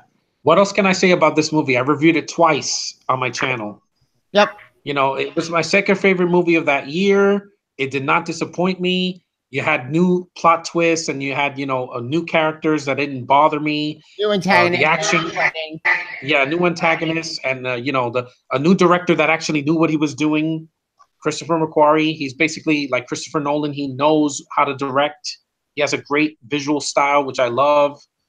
And the lead female in this movie just knocked my socks off. I was like, I want to see more of you. I want to see that Shining sequel. I want to see, what else is she going to be in the MIB spinoff? I want to just see anything she's in. I am about MIB. I want to see it just for her, because I need to get an action figure with this woman's face. I need that in my room. I'm like, she's just absolutely gorgeous. I don't know why they didn't make a toy of any of these characters, because it's a great sequel, and it was a financial success. It got great praise from the critics. I left the theater.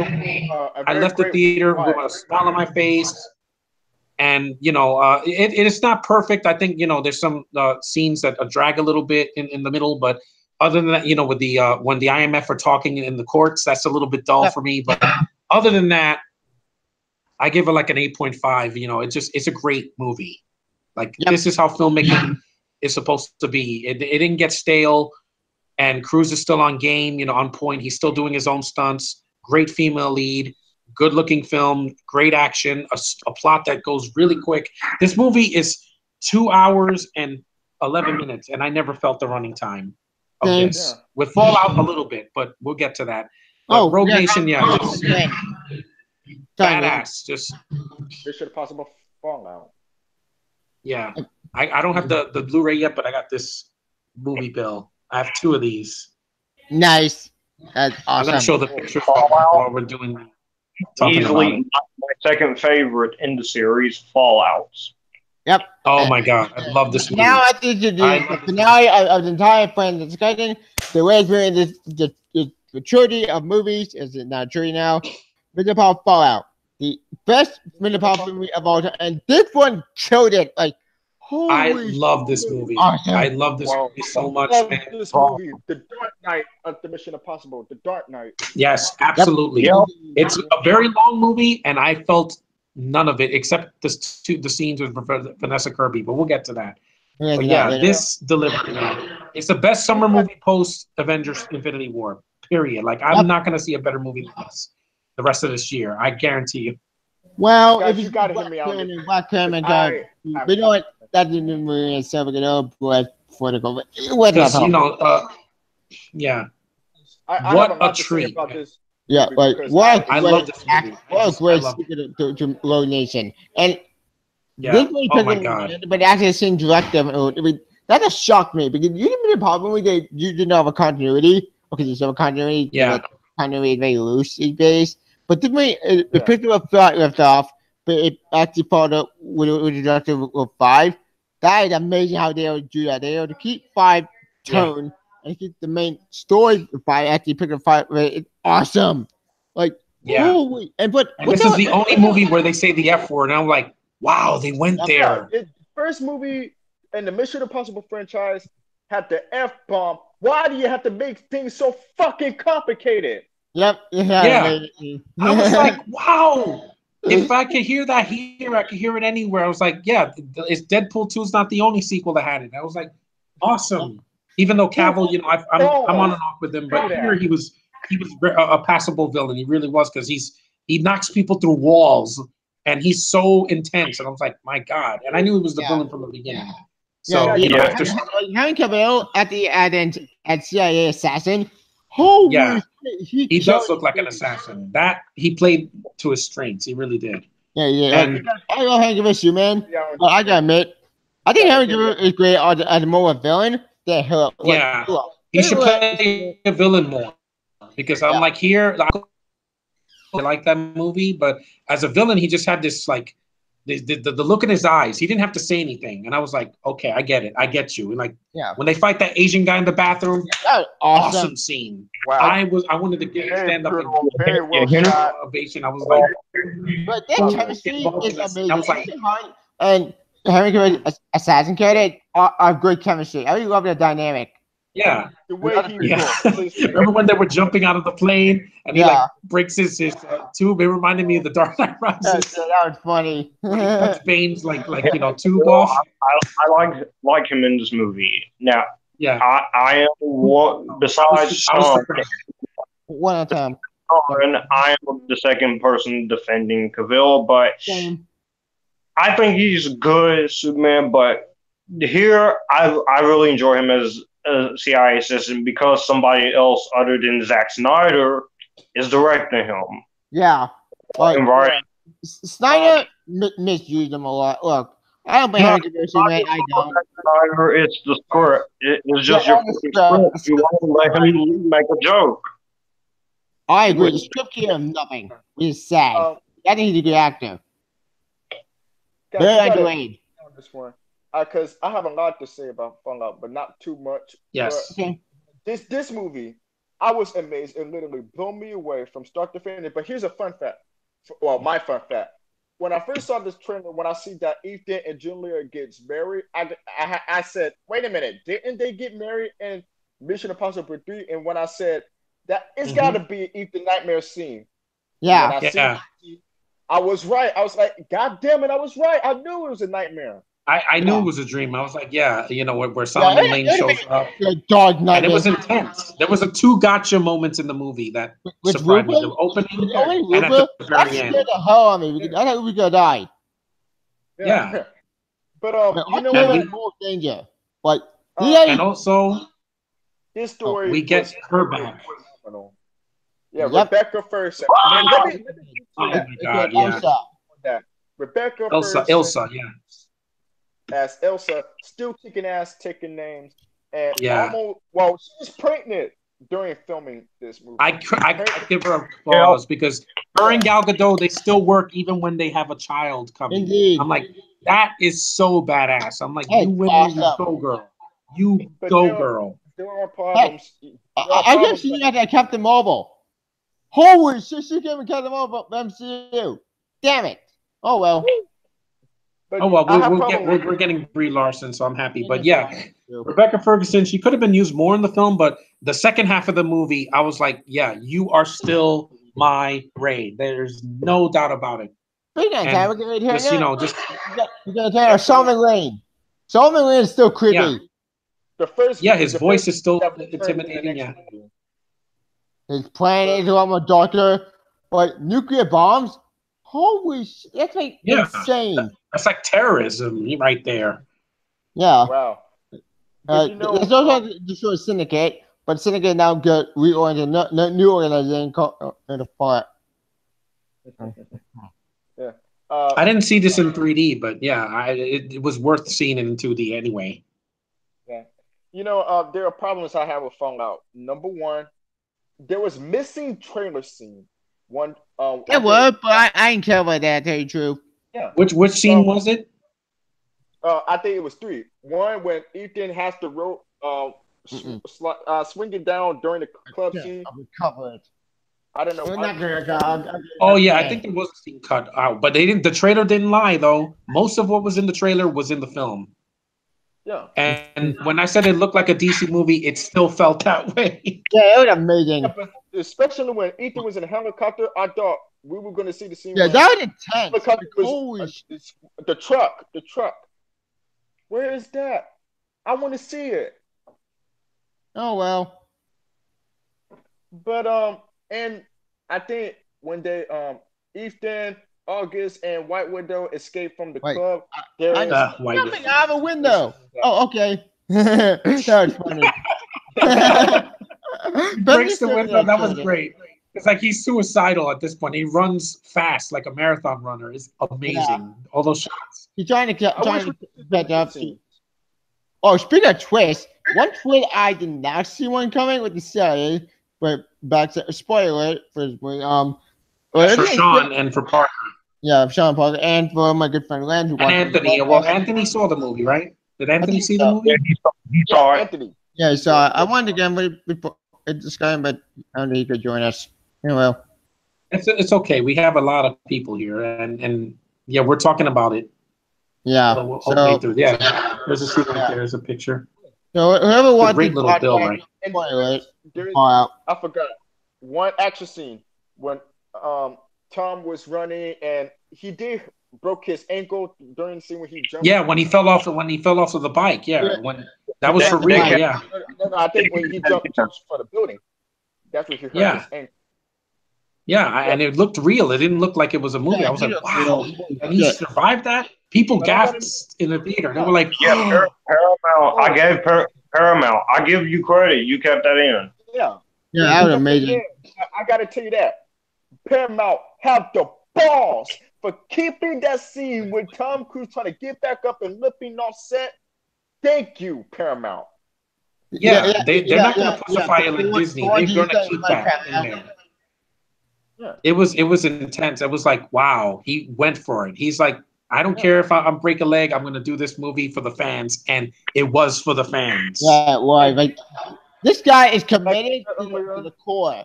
Like, holy shit. They're committed both ways. And like I said earlier, this man, Tom Cruise, is a daredevil, man.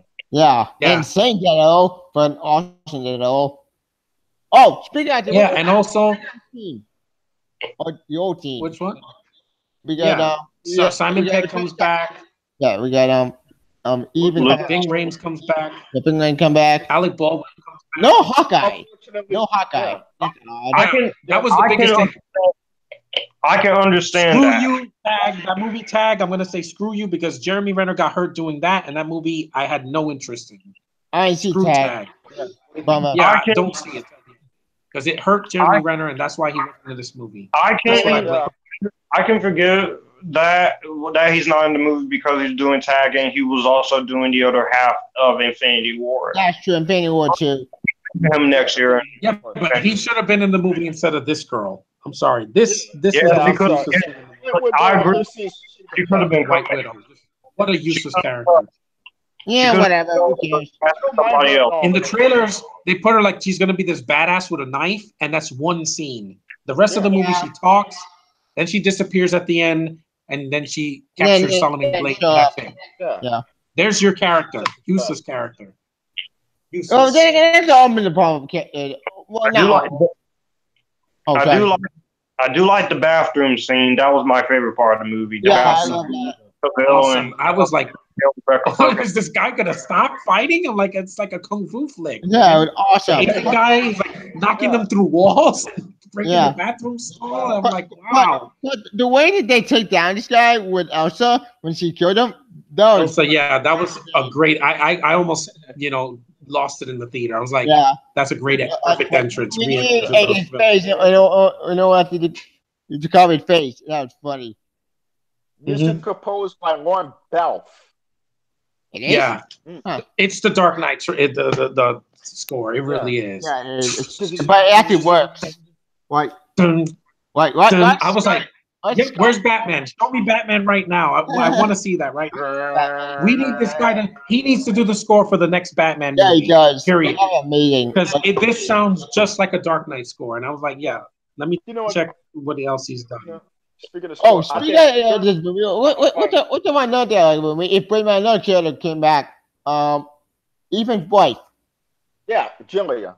Yeah, Jillian. That was awesome. They brought back because that made me happy. Because you have to explain where she's been. Oh yeah, I was so happy to see her in the movie in the third act with Wes Bentley. He's also in the film. Yeah, he's there. He's there, but he's not in that point. Julia, goddamn. But she got trained by Luther. That is awesome. Yeah. That's amazing. She got trained by Luther. I'm sorry that they brought back continuity. I was like, holy smokes! The twist with Julia gotta say that for the people. Oh, this guy, he did this. He composed the music for the first Sherlock Holmes movie. Oh, yeah. With Guy Ritchie, that movie, and the second one too. And Lorne Bell also did Terminator Genesis, which I but no, I don't. Well, Genesis, I won't blame him because that movie. The Lego Batman movie, there it is. Yep, he did a DC movie. He did one. I told you he was gonna do a Batman score. He did a Batman score. Yeah. Ghost in the Shell, Churchill, Geostorm, 12. Yeah, Pacific Rim Uprising. He did the score for it. Yeah. I don't mind Terminator Genesis personally. But yeah, his score is amazing. Like I think it needs to get an Oscar nomination. Yeah, especially for this one. This movie should get at least as many as what Blade Runner 2049 did, and the last Mad Max movie. Because if those could get it, this should get it. This should not be disqualified because it's a sequel. It needs to get it. Yeah, it needs to get something. Also, at least for the sound editing, the music, everything. Just for the final fight of the score, leaves me intense. I think the final fight of the score was similar to the score of Mission Impossible 2 final fight scene, but not too much similar. But it has. Yeah, but it was better. It was way better. No slow mo, and the mountain scene. Ethan is busted open, and I was like, "Wow, you made your character vulnerable." Right. And the way he takes out Henry Cavill was, that was one of the best deaths in any action movie. The opening sequence, the opening intro to this movie was a lot more darker than I didn't need to one of the best parts of Mission Impossible in years because holy shit, that opening with the theme song was awesome. I was like, I missed you. I missed this franchise so much. Yeah. 3 years it felt like 6 years. Everything that Fallout did right. Everything they did was right. Like it was one of the best action movies all year. When it came at the best time. They said it was one of the best action movies of all time. I'm like, yeah, it's pretty much up there. I was put this up there with Terminator 2. If this had an R rating, forget it. It'd be like it's on IMDb. I think it's like an 8.6 or something. It has a huge fan base. Yeah, it does. Like this movie destroyed basically John Chapter. I love John Chapter 2. That movie, I loved it too. I did. It was amazing. Now, and Cruise is almost the same age as Keanu Reeves, but he is. But he's not aging. Like holy shit. Not only the best of the franchise, but also the best of this year. Infinity War came second, but Fallout was number one. But Infinity War ending was darker. I will admit, but it was kind of weak, but yeah, this movie, it delivered. I was delivered. I was never bored except for the scenes with Vanessa Kirby. But other than that, when that's my only complaint, I'm like, yeah, I want this movie on Blu-ray when it comes out. I can't wait to see the special features. I can't wait to see this with my family. They're gonna love it. Same. I just think there's 3 scenes in this movie that were straight out of The Dark Knight, and it's not a remake. It's its own way of, Song Lane is so great and Ty is so awesome badass. Henry Cavill, CIA, SIM was awesome badass. Like, this movie, everything about it was perfect. There's no problem whatsoever. I love it, but the end, and then the ending with the crypt, I was near my heart was pounding with the guys that you're not gonna make with the with Rich. When the white flash, I was like, another guy. Yeah, like I was like, what? No. But that freaked me out. I'm glad that wasn't like a dream sequence. I was like, oh, they got me. See, McQuarrie knows what he's doing, man. Yeah, he really does. And you had that beautiful score when Ethan says, trying to climb back up the mountain. That very great score. I love this score. Yeah. Like I said, it needs to get an Oscar for Best Original Score. It does get an Oscar. There's no other movie. Dominate this movie immediately. Get it for Best Picture. Yeah. That new category they're adding, most popular film. When it comes to Best Original Score, it's a tie between this and Infinity War. That's true. I'll give it absolutely. I agree. This movie, when the score is getting me intent, it's making my heart rate race. I'm like, yeah. It did it. Yeah, it did it but forget what popular category like that bullshit in the Academy. Like Oscars, for the original score, Best Picture. Yeah, I don't care. Hey, Wonder Woman got shafted this year. I don't want this to be next. Yeah, Wonder Woman got shafted last year with that book by Hartman. People get what the fuck, Academy? You don't know? They're idiots. They're a bad movie? No, it's not. It's a good movie. I just didn't like the final fight. This final fight with him and Cavill. No. Wonder Woman's good. No. I remember. I was talking about the Academy. But with similar.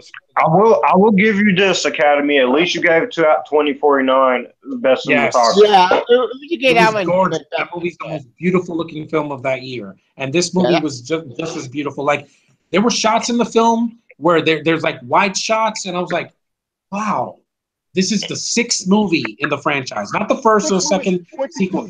6, and it's just like Fast and the Furious 6. I was like, this is a gorgeous looking movie. I love looking at this film, like every frame of it, the lighting, the sound. I think it's a good movie, but I didn't really destroy Fast and Furious franchise. Yeah, easily. Like this was epic. If this was the last one, I would be like, hey, you don't need to do another one because I'm like this. Kicked so much ass. I was like, wow. I'll be satisfied. Top 4 and 5. They're not going to top this. They're not. Pull it off. They're not, because I was like, wow, you just nailed everything that I wanted in the last movie, and I'm like, yeah. Angela Bassett, don't forget. Do you mention Angela Bassett? Yeah, she's good in the film. What she has to do, she's right here. She's Erica Sloane. Yeah. She reminded me a little bit of whatchamacallit. What was her name? She played the main Italian for the CIA. She worked for the CIA. Mm-hmm. Yeah, I think she's the handler. I think MI6. I think was it MI6? No, not MI6. CIA. Oh, okay. MI6 is ELSA organization. She worked for the CIA. She's the head of the CIA. Actually, also speaking of characters, the secretary died again. I think I really love Angela Bassett in line when she said, "You guys have a scapular. I prefer a hammer." Yep. Yeah, pretty cool. Yeah. I like her. She's pretty cool. She was fun. It was good to see her in this movie. And she wasn't wasted like in Green Lantern. Like she was Amanda Waller, right? In Green Lantern? I think she's Amanda Waller. I think I shoot the wall. Yeah, that's Amanda Waller. I know. Fox. Whatever. She got a show called 911 on Fox, which I'm a big fan of that show now. Fox is gonna carry that show quickly. Right there, we can't always bet good shows. Well, never one good. I never watched it. You got to see 911. I think they're still doing season 2 or finish. I think. Yeah, I'll check out eventually, but Fox about to cancel it.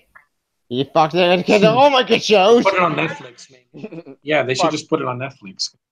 Like Constantine, I can't get NBC bullshit. And I will Terminator so calls. Yeah, I know. I remember that. Why I hate you. Oh, don't kill Gifted. We forgot to mention the plutonium scene where they're looking for the plutonium. Yeah, that was really intense too, because it's like they're looking through barrels. I'm like, whoa. And they find it in that barn. That scene was almost like a horror movie. Yeah, it is. Right? The scene where Benji is almost getting choked to death. I'm like, wow. And who saves her? Who saves him? Elsa. She does. Yeah, and I was like, you're still as awesome as you were in the last movie. Yeah, nothing changed. And she's there to conquer a demon and take the Solomon Lane. Not kill him, but I wanted to kill him. But you know what? Keep him alive. Okay, so I'm back. All right. But I gotta go. Yeah. But before I go, I gotta give you my rating of Mission Impossible Fallout. Okay. Mission Impossible Fallout, the best of the franchise, is definitely number one. But not only that, the best of the summer. I would love to get it on Blu-ray. Yes, story, I do. Action. I'm getting the digital copy. I'm getting a Blu-ray immediately. Yeah, I'm not gonna wait till next year. I want to get it in November, whenever it's gonna come out, because it's amazing. Yeah, I gotta get it all, but the best of the franchise, and for that 10 out of 10, my movie victory. Yep, I think it's movie of the year for me. I gotta go. It's right up there. It's in my top 3. Man. Where you go? What's your channel? Which way? My channel, Quiz's Movie Reviews on YouTube. Make sure you go to that channel and also subscribe. Yep. Thank you for joining us. And enjoy it, man. I'll talk to you later. See ya. See you guys later. Yeah, see you, Jacques. Take it easy, man. Later. Anyway, anywho, so should we go ratings or do we talk about everything about Fallout? Yeah, all right. What is it for? This is one of my favorite movies of the year. This movie destroyed Infinity War. I love Infinity War, but this movie destroyed it. It's one of the best action movies all year. It's one of the best movies in all year. It's awesome, better, and a great story. Everything's been perfect. No one can talk about it. If you're not seeing the movie already, what is wrong with you? See the movie immediately. It's awesome. It's already 370. It's making a ton of money. It's going to beat the Meg this weekend. Right. It's going to beat the Meg. I guarantee. 370 with the Meg already. And I haven't seen the Meg. I want to see it. The Meg is a fun shark movie, but whatever. At this point, I can see this over the Meg because this movie is a lot more awesome, a lot more intense. The Meg I will see eventually. I want to see at the Blu-ray movie or maybe St. Peter's eventually. Who knows? But this, I'm not waiting until it's streamable. I want this movie on Blu-ray the day it comes out. I'll pre-order. I'll get the Steelbook. I don't care. I want this movie on my shelf. I want to see through the features. Same. I want to see every single frame of the movie. Not 4K, because 4K, I don't see a difference between 4K and Blu-ray. I don't own 4K TV. Because I'm like, I need to see in the best quality. Because in the theater I saw it in, the picture quality, I was so mesmerized by the movie. I felt like I was 2 hours. It's the longest movie of the franchise.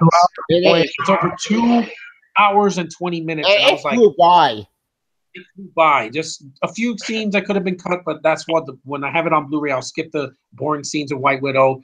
But everything else, I'm like, I'm completely invested in. And the best part about this movie, no rogue agents. Well, one rogue agent, but that's the CIA, not IMF. Thank God we're done with rogue agent IMF crap, and we're going to different rogue agents for different countries. A spy movie. We don't need no rogue agent anymore. And actually, also, they were ballsy enough to kill off a character here. Spoiler again. And I was, when he died, I was like, wow, they actually did it. They didn't cop out and he was alive at the end. And that scene where, he was telling Ethan, you're either with us or you're against us, that scene, that twist, I would have made it. Caught off guard. Like, Cavill, you're such an idiot. He fell for that, Oh, man. Yeah, and the way that he died, holy shit, that was straight out of a video game, man. Like a Mortal Kombat death. The way he died, I was like, people were clapping in the theater. I was like, Oh, that's insane. That was insane. It was like in Deadpool 2 when Dopinder hits the guy with the taxi cab. And I didn't see that coming. It was just like that, but even more intense. Yeah, it was insane. Like I said, well, even the best movie of all time, a not seen movie watch immediately, and no, to talk about. I'm gonna be done with it. Perfected. Like Rogue Nation, like Coach Protocol. These are my best movie of all time. I love the sequel. It picked up 5 stars. It's amazing. Go watch immediately. It's a Mission Impossible. It's the best financial trilogy. I love it. It's awesome. And thank you, Tom Cruise. Thank you for listening to the card. Thank you, everyone. Perfect. Yeah. And thank you, Christopher Quarry. Action movie. And one with me all year. But I didn't movie. This movie tops Infinity War. Top Deadpool 2. I know that Deadpool 2 is amazing. I love Deadpool 2. But this movie, damn it, it's top third movie. And it even for me, it was even better than Black Panther, and I really enjoy that too. This is in my top 3. Right, you got Infinity War, my top 3 and whatever else I see this year. I don't know what's going to be number 3. Probably maybe Fantastic Beasts. I don't know. We'll see. Well, but this Black Panther came out, and I saw a movie, and damn. That movie did. Also, did you see Upgrade? I heard that's really good. Yeah, I saw it. I saw it too. Yeah, I want to see Upgrade. I'm going to try to see it next week. But yeah, that movie, I love this movie. Yeah, it is Venom because it's the same. The actor looks the same as Tom Hardy. But anyway, yeah. Anyways, I saw this movie early. I saw this the day before. I think the same day as you, Tabia. Right? Did you get this? I think so. Or yeah, I love this booklet. It's wonderful. I get some pictures from the movie. I read trivia on the film. I got a digital copy of the 5th movie again, so I'm glad to have that in my voodoo right here. See, nice. And yeah, the film delivered. Like I was anticipating this. I saw the trailer. I had a smile on my face, and the trailer did not lie. Most of what was in the trailer was in the movie, except for that one scene that Jack Person mentioned. I didn't like the White Widow, but like I said, she doesn't kill the movie for me because, again, I'll fast forward her, get to the good parts. And then I get to see Ilsa in the second half of the movie, and I get to see Michelle Monaghan back. It's great to see her again. The humor works. It made me laugh a lot. The action and the dark moments, they don't like overtake the movie. It's dark, but it has comedic moments to ease the tension. The scene at the end when he's in the hospital bed and he sees his friends. It reminded me of the ending of Lord of the Rings, like the first ending where Frodo's in the bed and he sees Gandalf and his friends. That's how you do it. One ending, not 14 endings. Not 14. But anyway, nothing against I love Return of the King. But way too many endings. It's like 15 endings. But anyway, this movie was the best summer movie I've seen. I love Ant-Man and the Wasp, but this beat it. That's definitely going to be in my top 10. Definitely. But the villain I thought was way better than the villain in that because that villain annoyed me. Here, the villain was like, whatever. Just I could hear that voice any day over some British chick going, "Fix me." I'm like, no, that was too much of that, too repetitive. But yeah, what a way to go, man! What a movie, a summer movie in July. It came out at the end of the month. It spoiled me. The rest of the summer can't top this movie. Yeah. Definitely, don't go see this. Don't download it, guys. Don't download it. See it in the theater. See it with perfect picture quality, great sound. You want to hear that score because it gets you intense.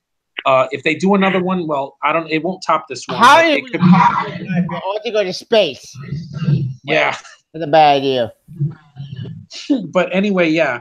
The movie is amazing. Like I love this film. It was one of the best sequels of this year. That was not a comic book movie. Yep, the only movie is a spy movie. John Wright. It's a great 5, and damn it, it's one of the best action movies in all year. I think the top all action movie that came out this year. Action movie has been dying about it. Did a bullshit action movie. Because of bad sequels and reboots. But this, this is how you do it, man. Yep. Next is John Wick Chapter 2. This is one of my best action movie I've seen in the past decade. That's Deadpool 2. Yeah, me too. Definitely. Like, I take back everything I said about the last 3 Transformers movies. I'm never going to watch those again. They're boring. I tried watching Transformers last night. Holy shit, it's so boring. You're like, John, this movie. Yeah, Age of Extinction ain't got nothing on this. A long running time doesn't make an epic movie. Good writing. Longer and I was bored. I was bored with that too. It's shorter, but it was just as boring. And there's too many things going on. Here, Yep. You get what you pay for. Indeed. Take note, Paramount Everything- or Hollywood. Wait, Paramount to Yeah. do the movies. Yeah, I don't want Paramount bought by Disney. I don't want it because I'm like, then they're gonna make a movie. They're gonna put a Mission Impossible with a girl in it. I'm like, we have. I know we're getting Bumblebee this year, but Bumblebee.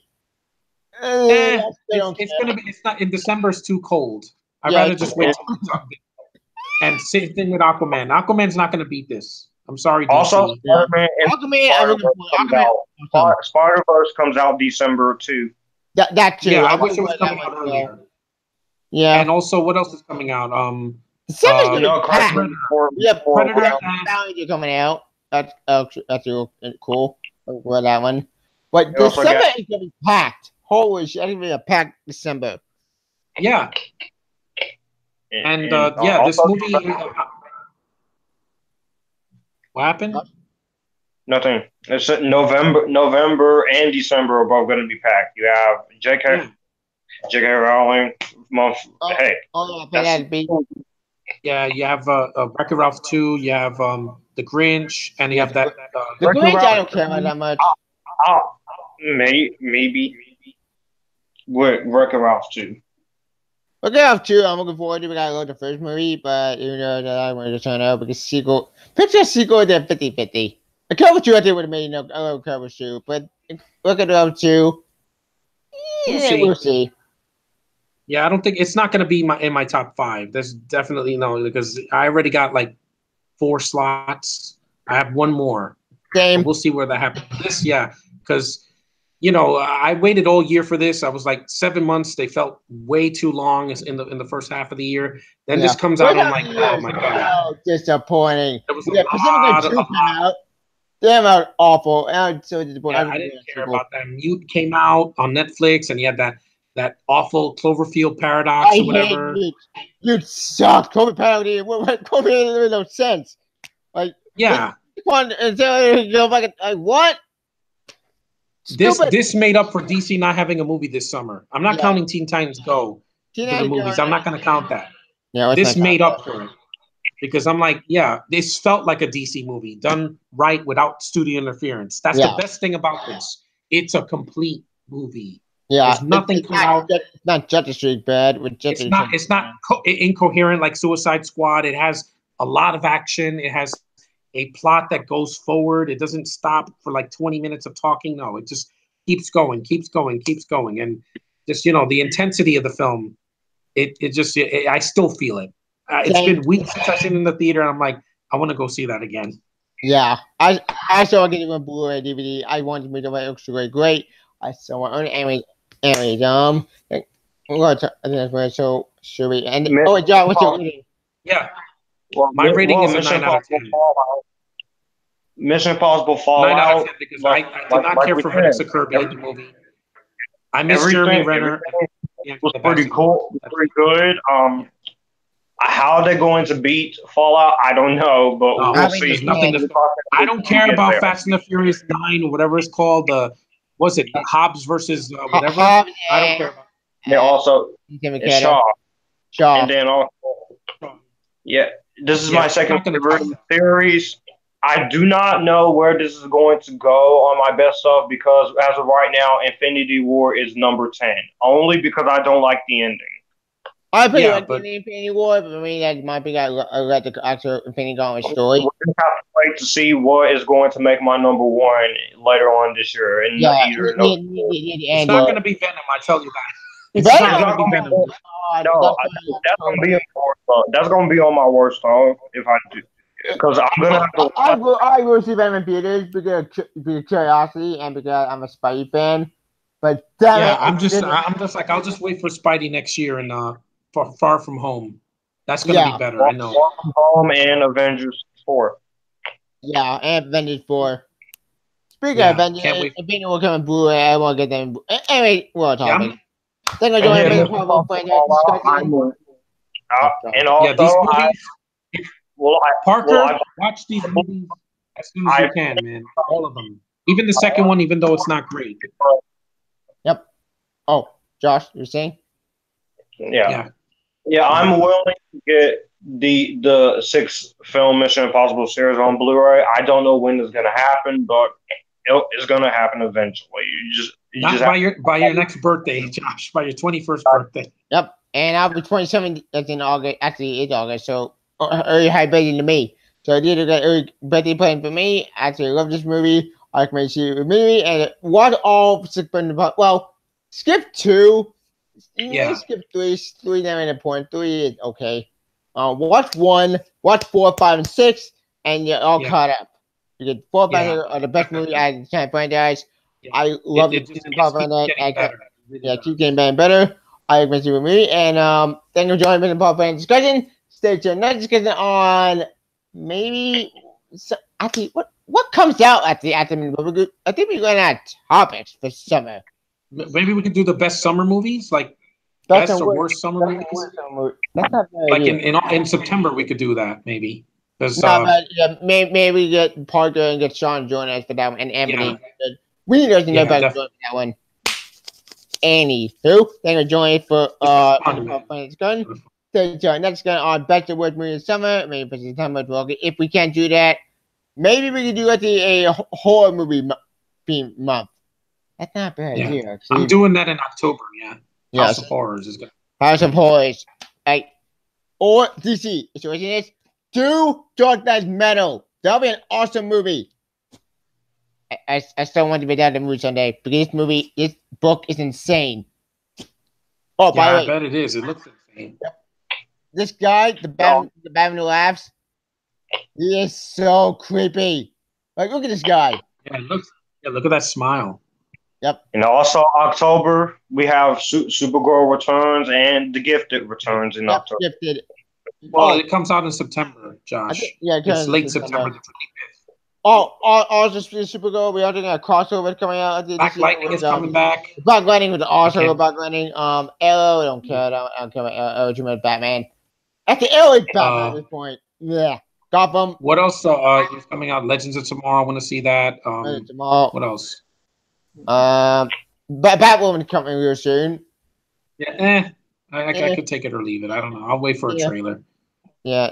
Well, we're gonna crossover. The crossover is the Flash, Supergirl, and Arrow crossover the Batwoman. Oh yeah, the Flash. Yeah, it has to be better this season. The last season was horrible. Like I wanted to talk to Josh about it. Yeah. The next season. Season 5 has to be better.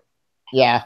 Anyway, we're talking. Then we're joining the Paul Fan tonight. Stay tuned. We're just going on best horror movie, or maybe spoiling on Supergirl, Flash, and maybe tomorrow, maybe I'll think of something. And we're joining us. Stay tuned. We're just going on best movie of Woodman Summer. If we can do that, maybe for the horror month of October, or if I'm lucky, if we get everybody jumping their pack, maybe we could do a best and worst movie for the summer, or best movie for the movie for the fall, winter.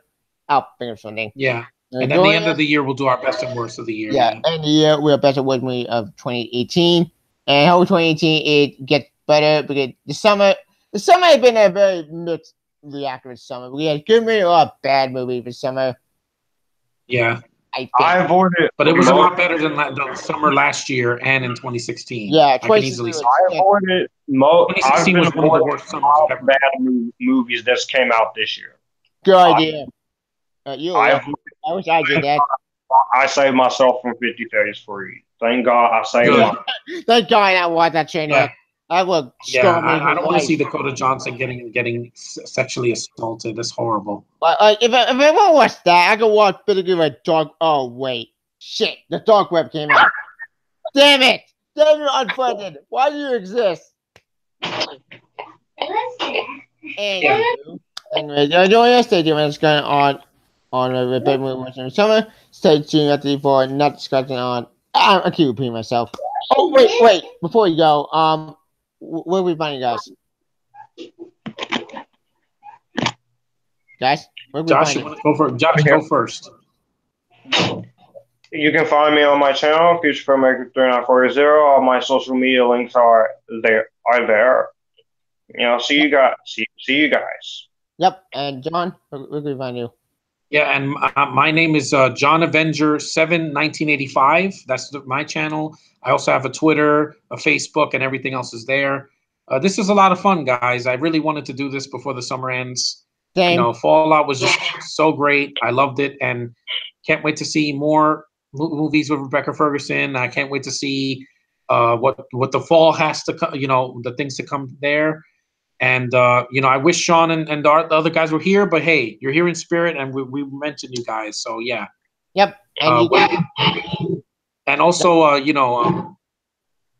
sorry. On a side note, these movies, 6 movies, and there was only one bad one. That's a huge, a good record for a franchise like this. Indeed. It really. That's wrong because this was done yeah. This film's franchise should not have gone past 3, but it's at 6, and yes. Yeah. It started 4 the improvement, but it kept going 5 and 6. Yeah. Like, 4 it really did. And I loved it. 5 and 6 kept the momentum going. Yeah. Let's keep the train going. Momentum. Yeah. I can't wait. And thanks, Tom Cruise, for producing these movies. And even J.J. Abrams, I give him credit for producing the good films in the franchise. Yeah. And the film ended on a high note, and I was happy leaving the theater. I was like, hell yeah, that was so awesome. And and the movie is going to be great in my collection when it comes out. Same. But thanks, guys, for watching. And long live good movies, man. Long live movie. And please comment channel if you want to do my Twitch or my Starlight. And you can follow my YouTube channel, David Spoker. And join us and see you next time. See ya. Bye.